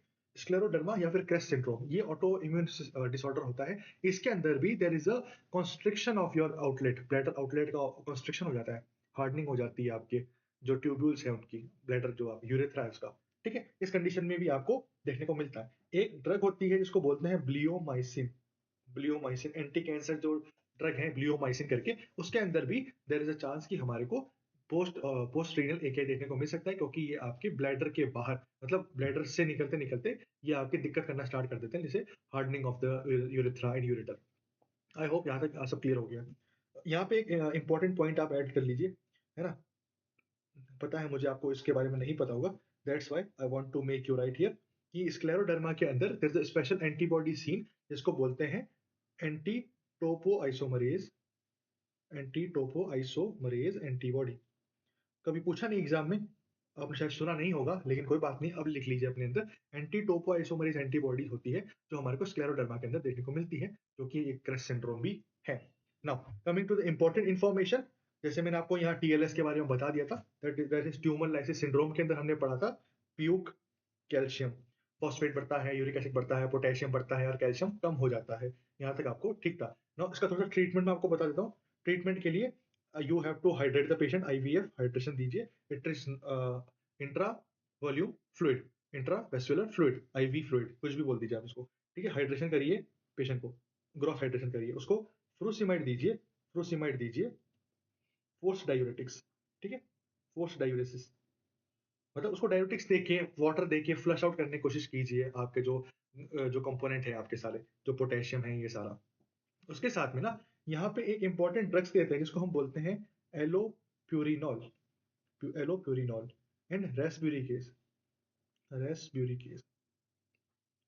ये दोनों ड्रग भी हम हाइड्रेशन के साथ साथ पेशेंट को देते हैं with the case of tumour lysis syndrome उसके अंदर में, ठीक है? एग्जाम क्वेश्चन है, अगर आपसे पूछे एलोप्यूरिनॉल रास्पिरिकेस कौन सी कंडीशन में यूज कर सकते हैं, तो मेनली आपको बोलना है कि it is using tumour lysis syndrome. इन दोनों में से एक पूछे तो गो फॉर रास्पिरिकेस। रास्पिरिकेस की एफिकेसी ज्यादा है एलोप्यूरिनॉल से। यहाँ तक आई होप आपको क्लियर हो गया होगा। ना आप मुझे कमेंट सेक्शन में बताना कि ये दोनों दवाइयां और कौन सी डिजीज के अंदर भी हम यूज करते हैं, ठीक है? याद से कमेंट सेक्शन में बता के जाना, अगर आपके दिमाग में अभी आ रहा है तो आप अभी कमेंट सेक्शन खोलिए और उसके अंदर लिख दो, ठीक है? नाउ हाँ, नाउ एक और इंपॉर्टेंट इन्फॉर्मेशन जो मैं ब्लैंक छोड़ा हुआ है, क्या होता है ना कि जो कफ सिरप्स होती है हमारी, कफ सिरप्स जो खांसी के लिए हम पीते हैं, उसके अंदर क्या होता है, उसके अंदर ग्लिसरीन होता है, उसके अंदर होता है ग्लिसरीन, जो आपकी जो म्यूकोसा है उसको स्मूथ करेगा, स्मूदन करेगा। सो यहाँ तक समझ में आ रहा है? कफ सिरप पिया तो जो खराश है वो हटेगी, खराश हटाता कौन है? उसको हटाता है ग्लिसरीन, ग्लिसरीन हटाता है। लेकिन क्या होता है ना, di ethylene, di ethylene and ethylene glycol, glycol, ये दो कंपोनेंट होते हैं जो कि आपके एज अ एडिटिव, या फिर आप इसको कह लीजिए कि अडल्ट्रेंट, अडल्ट्रेंट की तरह यूज करते हैं। किसके अंदर यूज करते हैं? कफ सिरप्स के अंदर, कफ सिरप्स के अंदर एज अ अडल्ट्रेंट यूज करते हैं। अडल्ट्रेंट क्या होता है कि अच्छी चीज़ ना डाल के उसकी जगह कोई दूसरी चीज़ डालना, जैसे मिर्ची में आपकी जो ब्रिक्स होती है, ईंट होती है, उसका चूरा आप मिला के देते हैं, वो सारा आपका अडल्ट्रेंट होता है। तो जहाँ पे मुझे ग्लिसरीन की ज़रूरत थी, वहाँ पे कंपनीज़ ने डालना स्टार्ट कर दिया डाइथिलीन ग्लाइकोल या इथाइलिन ग्लाइकोल। अब यहाँ प्रॉब्लम क्यों है? यहाँ ये पॉइंट बताने का मेरा सबसे बड़ा मोटिव ये था कि ये दोनों जो कंपोनेंट है ना, ये आपके इंक्रीज़ करते हैं risk of calcium oxalate stones. Calcium oxalate stones, calcium oxalate stones, ठीक है? अब यहाँ पे कैल्शियम ऑक्सलेट स्टोन के अंदर कौन सा? Monohydrate form, monohydrate stones, calcium oxalate monohydrate. ये एक पर्टिकुलर टाइप का स्टोन है जो आपको इस सिरप के साथ में देखने को मिल सकता है। कहने का मतलब अगर आपने कोई ऐसी सिरप पी खांसी की जिसके अंदर इथाइलिन ग्लाइकोल या diethylene glycol as a adjuvant, adjuvant तो नहीं, एज अ अडल्ट्रेंट यूज किया गया है, तो it will cause calcium oxalate monohydrate kind of stone that can cause your kidney to shut down. यहाँ तक आपको मेरी बात समझ में आनी चाहिए। ठीक है, ये भी आपके एक्सोजिनस नेफ्रोटॉक्सिन्स के अंदर आता है। ये बीच में बहुत जब वायरल हुई थी न्यूज़ कि कफ सिरप में, इंडिया की कफ सिरप है जिसके अंदर ये वाला कंपोनेंट देखने को मिला था। फिर आपके डब्ल्यूएचओ ने भी इंडिया को बहुत बोला था कि ये क्या है। तो मेरे हिसाब से ये उसका न्यूज़ थी। कहाँ गया? Let me show you. Yes, you can see regulatory gap in India, cough syrup check warns after 17 children death. ये सब कफ सिरप थी जिसकी वजह से देयर इज अ चांस कि भाई पेशेंट को या बच्चों की डेथ हो गई थी क्योंकि इसके अंदर हमने अडल्ट्रेंट मिला रखा था, जो कि आपको मैं बता चुका हूँ। Okay, now moving further. हमने ये स्लाइड अच्छे से देख ली कि हमने इस्कीमिक पार्ट में क्या था, डाइथिलीन ग्लाइकोल देखा, इथाइलिन ग्लाइकोल देखा हमने बहुत अच्छे से। Now coming further, now this, ये जो है ना, दिस इज समथिंग आपको इमेज देख लेनी चाहिए क्योंकि क्या पता एग्जाम में पूछ ही ले, क्योंकि आईबीक्यूज आजकल बहुत ज्यादा आते हैं ना इमेज बेस्ड। तो this is a hand, sclerodermic hand है ना, दिस इज स्क्लेरोडर्मा।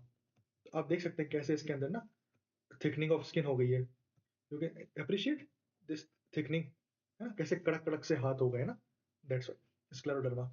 ठीक है, बाकी ये आपका किडनी था, इस लेवल के बाद आपका स्ट्रक्चर हो सकता है, ट्यूमर हो सकता है। ये सारे कॉज आपके ब्लडर ऑब्स्ट्रक्शन के अंदर आपको देखने को मिलेगा, पोस्ट रीनल एकीआई कॉज करेगा। तो let me add a special point for you, that is toppers edge. यहाँ पे मैं आपको थोड़ा एक्स्ट्रा बताना चाहता हूँ, दैट इज एक टर्म होती है FENA, fractional excretion of sodium. इसको बोलते हैं fractional excretion of sodium, excretion of sodium. ठीक है, अगर इसके इसकी वैल्यू हम देखते हैं, if it is less then 1%, अगर इसकी वैल्यू लेस देन 1% है तो इसका मतलब होता है तक kidneys are still trying to compensate. Kidney अभी बचाने की कोशिश कर रही है, किडनीज अभी हील करने की कोशिश कर रही है। ठीक है, तो अगर लेस देन 1% है तो मतलब है कि है patient is the pre renal patient है हमारे पास, क्योंकि किडनीज अभी कंपनसेट करने की कोशिश कर रही है। अगर इट इज मोर देन 1%, क्या, FENA, फ्रैक्शनेटेड एक्सक्रीशन ऑफ सोडियम, अगर 1% से ज्यादा है, इसका मतलब होता है कि किडनीज आर डैमेज्ड, खत्म। इसका मतलब है कि this is ischaemic, ischaemic portion के अंदर आ गई किडनी। ठीक है, तो अगर एग्जाम में पूछ ले कि FENA की वैल्यू प्री रीनल में कितनी होती है, पोस्ट रीनल में, या फिर आपके इंटर रीनल में कितनी होती है, तो आप ही हैं जो बता पाएंगे कि कितनी होती है। लेस देन 1% है मतलब कंपनसेट कर रही है, मतलब प्री। मोर देन 1% है मतलब डैमेज हो चुकी है, मतलब कि रीनल कॉज में आ गया है पेशेंट। ओके, तो आई होप आपको समझ में आ गया होगा। एक और एड लिख लीजिए कि ACR, acute glomerulonephritis, contrast induced nephropathy and rhabdomyolysis, माइलोसिस। ये तीन कंडीशन ऐसी है जिसके अंदर there is a false FENA, मतलब कह सकता हूं कि मैं फॉल्स डिक्रीज या फिर फॉल्स लेस देन 1% फीनैक होता है इसके अंदर। कहने का मतलब है अगर FENA की वैल्यू लेस देन 1% है तो इन तीन चीज के अंदर फॉल्स नेगेटिव हो सकती है, मतलब आप उसको प्री रीनल को इन तीन चीजों से आप कंफ्यूज कर सकते हैं। आई होप यहाँ तक खत्म हो गया, क्योंकि आपको पता है रेप्टोमाइलोसिस मैंने आपको उसमें बताया था, इसमें बताया था एक्सोजीनस के अंदर में, फिर मैंने कॉन्ट्रास्ट एंजियोपैथी वो भी इसमें बताया था, लेकिन अक्यूट ग्लोमेरुलोनेफ्राइटिस मैंने रीनल में बताया था। This is a mix point, तो इसको अच्छे से याद रखना, एग्जाम में नहीं पूछा है लेकिन पूछेगा तब मजा आएगा। Now coming to the workup portion, जो चीजें हमारे पास बढ़ रही है कम होगी उन्हीं को हम इस पे इवैल्यूएट करते हैं। जैसे हम अगर पेशेंट का KFT करवा सकते हैं, पेशेंट के अंदर सीरम ब्लड यूरिन नाइट्रोजन की वैल्यू देख सकते हैं, सीरम क्रिएटिनिन की वैल्यू देख सकते हैं, आपके सीरम इलेक्ट्रोलाइट्स जितने भी है उन सब की वैल्यूज चेक कर सकते हैं, like potassium, phosphorus, uric acid, calcium. ये सारी वैल्यूज हम पेशेंट के अंदर चेक कर सकते हैं, जो कि मैं ऑलरेडी बता चुका हूँ। इसी का वर्कअप करते हैं। Investigation, sorry, investigation I have already told you, USG, ADAM TS13, blood culture, coagulogram, ये सारा आप उसके अंदर कराइए। वर्कअप हो गया, इन्वेस्टिगेशन हो गई। तो नाउ सबसे इंपॉर्टेंट पार्ट जिसको बोलते हैं दैट इज ट्रीटमेंट। चलिए ये टेबल फिल कर देते हैं। यूरिनरी सोडियम फिनाइल प्री-रीनल एकेआई के अंदर लेस देन 1% था और इस्चेमिक के अंदर मोर देन 1% था। यहाँ तक आपको समझ में आ गया। यूरिनरी ऑस्मोलैरिटी 500 के आसपास होती है और इसके अंदर होती है 300 के आसपास। यहाँ तक आपकी क्लियर है। यूरिनरी सोडियम इसमें लो होता है, इसमें हाई होता है। ये टेबल आप याद रखना, एक्स्ट्रा पॉइंट था बीच में आई तो मैंने आपको बता दिया। मूविंग फर्दर अब हम देखेंगे कि treatment, the most important part is कि ट्रीटमेंट कैसे करते हैं पेशेंट का। तो इसके अंदर the first is fluids. Fluid management is the most important in a patient of acute kidney injury. Fluid management, इसके अंदर आप उसके इनपुट आउटपुट मेंटेन करिए। जो इनसेंसिबल वाटर लॉस होता है उसको आप मेंटेन करके रखिए, क्योंकि मान लीजिए अगर आपको पेशेंट को एक्सेसिव फ्लूइड नहीं देना है क्योंकि उसका ओवरलोड हो जाएगा, लेकिन ऐसे बहुत सारे लॉसेस हैं बॉडी के अंदर जो दिखते नहीं है लेकिन फिर भी होते हैं, तो आपको उतना मेंटेनेंस फ्लूइड एक्चुअली में पेशेंट को देना पड़ता है। That is around 800 ml per day. 800 ml per day insensible water loss होता है आपका, लाइक ब्रीदिंग, स्वेटिंग, इन सब से एक्स्ट्रा लॉस होता ही होता है, इसमें कोई बड़ी बात नहीं है। इनपुट फ्लूइड्स आपके कितना होगा, that will be the insensible loss, insensible loss plus output. जितना आउटपुट आ रहा है उसमें आपको इनसेंसिबल लॉस ऐड करना पड़ेगा, तब आपको उसका इनटेक पता चलेगा। ठीक है, अब यहाँ पे ये है एक सबसे बढ़िया बात, फ्लूइड मेंटेनेंस फॉर एकेआई। एकेआई के अंदर कौन सा फ्लूइड हमारे को देना होता है मेंटेनेंस के लिए, तो इस पे ये बात पे डिपेंड करता है कि उसके क्लोराइड्स की वैल्यू कितनी है। उसके क्लोराइड्स की वैल्यू कितनी है, अगर उसके क्लोराइड की वैल्यू हाई है, अगर उसके क्लोराइड की वैल्यू लो है, यहाँ तक खत्म। अगर क्लोराइड की वैल्यू लो है ना तो हम उसको सोडियम देते हैं, नॉर्मल सलाइन। अगर उसकी क्लोराइड की वैल्यू ज्यादा है तो हम उसको रिंगर लैक्टेट देते हैं पेशेंट को। ठीक है, ये बहुत इंपॉर्टेंट है, आप इसको याद रखना। Now the second F is frusemide, जिसको हम लैसिक्स भी बोलते हैं। इनिशियल एक ही है, पेशेंट का आउटपुट निकालने के लिए हमारे को उसको डायलिसिस करवाना पड़ेगा पेशेंट को। That's why we give Lasix या फिर लैसिक्स बोलस देते हैं या इसका ड्रिप देते हैं, anything what ever is possible. ना फिर है मेटाबॉलिक एसिडोसिस का करेक्शन करना पड़ेगा, उसके लिए आपको बाइकार्बोनेट देना पड़ेगा, बाइकार्बोनेट देना पड़ेगा मेटाबॉलिक एसिडोसिस के लिए। लैक्टिक एसिडोसिस होता है पेशेंट के अंदर, मैंने आपको एक्सप्लेन किया था, अगर मेटफॉर्मिन पे है तो मेटाबॉलिक एसिडोसिस होगा, उसके लिए आपको बाइकार्बोनेट देना पड़ेगा पेशेंट को। ठीक है, सोडियम बाइकार्बोनेट करेक्शन के लिए दिस इज द फॉर्मूला। ठीक है, कि करेक्शन कैसे करते हैं, तो वेट उसके लिए जरूरत है और आपको एक्चुअल बाइकार्बोनेट की वैल्यू चाहिए जो कि आपको एबीजी में से मिल जाएगी। एबीजी में से आप वैल्यू लीजिए 24 में से उसको माइनस कीजिए, जो भी वैल्यू आती है उसको आप वेट से मल्टीप्लाई कीजिए and then multiply it with the 0.5। I hope यहाँ तक आपको ये पता चल जाएगा कितना सोडियम आपको करेक्ट करना है, कितना आपको बाइकार्बोनेट पेशेंट को देना है। सिंपल। नाउ मूविंग फर्दर, अब देखते हैं अगला क्या है हमारे पास। नाउ इसमें अपन क्या करेंगे, रेब्डोमाइलोसिस के लिए जो एसिडोसिस हो रहा है ना, एसिडोसिस होगा क्योंकि आपके एसिडिक कंपोनेंट रिलीज होगा ब्लड में मसल टूटने के बाद, तो इसके लिए हम इसको बाइकार्बोनेट देते हैं पेशेंट को ना, बाइकार्बोनेट, बाइकार्बोनेट देते हैं साथ में इसको अल्कलाइज करने के लिए, अल्कलाइन करने बनाने के लिए। सिंपल। नाउ पोटेशियम हाइपरकैलेमिया होगा पेशेंट के अंदर। हाइपरकैलेमिया का ट्रीटमेंट तो आप सबको पता ही है, हम देते हैं उसको कैल्शियम ग्लूकोनेट देते हैं, हम उसको डेक्सट्रोज इंसुलिन ड्रिप देते हैं, हम उसको बीटा अगोनिस्ट से नेबुलाइज करवाते हैं, हम उसको एसपीएस दे सकते हैं, सोडियम पॉलीस्टाइन सल्फोनेट, सोडियम जिरकोनेट, हम उसको पैटिनोमर दे सकते हैं अगर सीकेडी का पेशेंट है तो। ठीक है, हाइपरकैलेमिया बैलेंस करना है। फॉस्फेट के लिए क्या करोगे, फॉस्फेट के लिए आपको फ्लूइड हाइड्रेशन इज सबके अंदर इंपॉर्टेंट है। ठीक है, उसके लिए फिर आप उसके साथ में डाइटरी रेस्ट्रिक्शन कर दीजिए, पेशेंट को डाइट रेस्ट्रिक्ट करवा दीजिए, है ना। एक दवाई आती है जिसको बोलते हैं सेवेलामिर, सेवेलामिर करके दवाई आती है, वो भी अपन पेशेंट को देते हैं फॉर फॉस्फोरस कंट्रोल। फॉस्फोरस हो गया। हाइपरटेंशन क्राइसिस के लिए क्या करोगे, हाइपरटेंशन क्राइसिस क्यों हो रही है, एक तो आपका रास एक्टिवेट हुआ। ठीक है, एक स्क्लेरोडर्मा जो मैंने आपको बताया ना, स्क्लेरोडर्मा, उसके अंदर भी ना हाइपरटेंसिव क्राइसिस होती है, याद रखना। तो उस कंडीशन को ट्रीट करने के लिए हाइपरटेंशन के लिए भी गिव लेबिटालॉल, लेबिटालॉल एंड साथ में स्क्लेरोडर्मा क्राइसिस। ठीक है, इस हाइपरटेंशन के अंदर आईवी लेबिटालॉल हो गया, खत्म। ब्लीडिंग रिस्क है, ब्लीडिंग रिस्क बिल्कुल है क्योंकि आपका बताया था कि लिवर अगर इन्वॉल्व होगा तो there is a risk of bleeding. Bleeding risk के लिए we give desmopressin, desmopressin. Simple.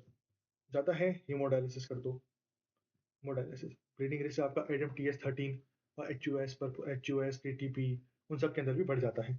ठीक है, and if there is a liver injury, liver involvement है तो ब्लीडिंग रिस्क हो जाता है। नाउ ये आपका हो गया ब्लीडिंग रिस्क का, ये आपका ट्रीटमेंट। आई होप आपको ये समझ में आया होगा कैसे कैसे था। जो जो सिम्टोमेटिक है, जो जो कंडीशन प्रेजेंट है पेशेंट के अंदर, जो पेशेंट का कॉज है उसको ट्रीट कर दीजिए, वही आपका AKI का ट्रीटमेंट होगा। Now moving further, now see की इंडिकेशन क्या है हेमोडायलिसिस के लिए, कब मुझे पेशेंट को हेमोडायलिसिस के लिए डालना ही पड़ेगा। तो इंग्लिश में बोलते हैं इंग्लिश में बोलते हैं AEIOU, वॉवल्स है, ठीक है। तो एसिडिक कंडीशन है, एसिडिक कंडीशन है जिसमें मतलब पेशेंट का पीएच 7.1 से कम हो रहा है, this is the indication. PH 7.1 से कम is a indication. E is electrolyte imbalance अगर पेशेंट को हो रहा है, जिसमें आपका सबसे इंपॉर्टेंट है पोटेशियम। अगर डिस्पाइट ऑल ट्रीटमेंट अगर पोटेशियम बढ़ता जा रहा है 6, 7, 8, तो आपको उसको डायलिसिस में डालना ही पड़ेगा, क्योंकि it will cause arrhythmia and it will cause arrest to the patient, ठीक है। I is when the treatment are not working, इसको बोल सकता हूँ कि इर रिस्पॉन्स टू ट्रीटमेंट। मैंने इतने सारे ट्रीटमेंट किया, उसके बाद भी कुछ कम नहीं हो रहा, वैल्यूज कम नहीं हो रही, इलेक्ट्रोलाइट्स इम्बैलेंस बढ़ता जा रहा है, तो मुझे पेशेंट को उसमें डालना पड़ेगा डायलिसिस के अंदर, simple. O is for urinary output. Output मैंने आपको सीकेडी के अंदर बताया था 0.3 से कम हो जाना, M L per minute. 0.3 ml per minute से अगर कम हो रहा है, then we will 0.3 ml per KG per minute. अगर इससे कम हो रहा है, तब पेशेंट को मैं डालूंगा हेमोडायलिसिस के लिए। And last is uremic. Uremic symptoms, uremic pericarditis, जो मैं आपको ऑलरेडी बता चुका हूँ। यूरेमिक पेरिकार्डाइटिस, अगर यूरेमिक पेरिकार्डाइटिस है पेशेंट को, या हीमोपेरिटोनियम हो रहा है पेशेंट को, तो it is absolute contraindication, absolute indication. इन सब में से एब्सोल्यूट इंडिकेशन एक ही है। अगर पेशेंट को यूरेमिक पेरिकार्डाइटिस हो चुका है, इट इज डेफिनेटिव कि पेशेंट को डालना ही डालना पड़ेगा डायलिसिस के अंदर। आप उसको आरआरटी करवाइए, इंटरमिटेंट डायलिसिस करवाइए, ठीक है। यहाँ तक हो गया। नाउ डायलिसिस के बारे में हम अगली वीडियो में जानने की कोशिश करेंगे। एक डिटेल वीडियो लेके आऊंगा मैं डायलिसिस के लिए, क्या करते हैं डायलिसिस में, कितने कितने टाइप के डायलिसिस होते हैं, कौन कौन से डायलिसिस होते हैं, कहाँ कहाँ से कौन कौन सी लाइंस डालते हैं डायलिसिस के लिए, H D catheter and all, वो सब बहुत डिटेल में डिस्कस करेंगे हम। For today this is my last slide. Thank you so much for watching the video. I hope आपको ये पसंद आएगी। कमेंट सेक्शन में बताइए आपको कैसा लगा। Thank you so much for watching.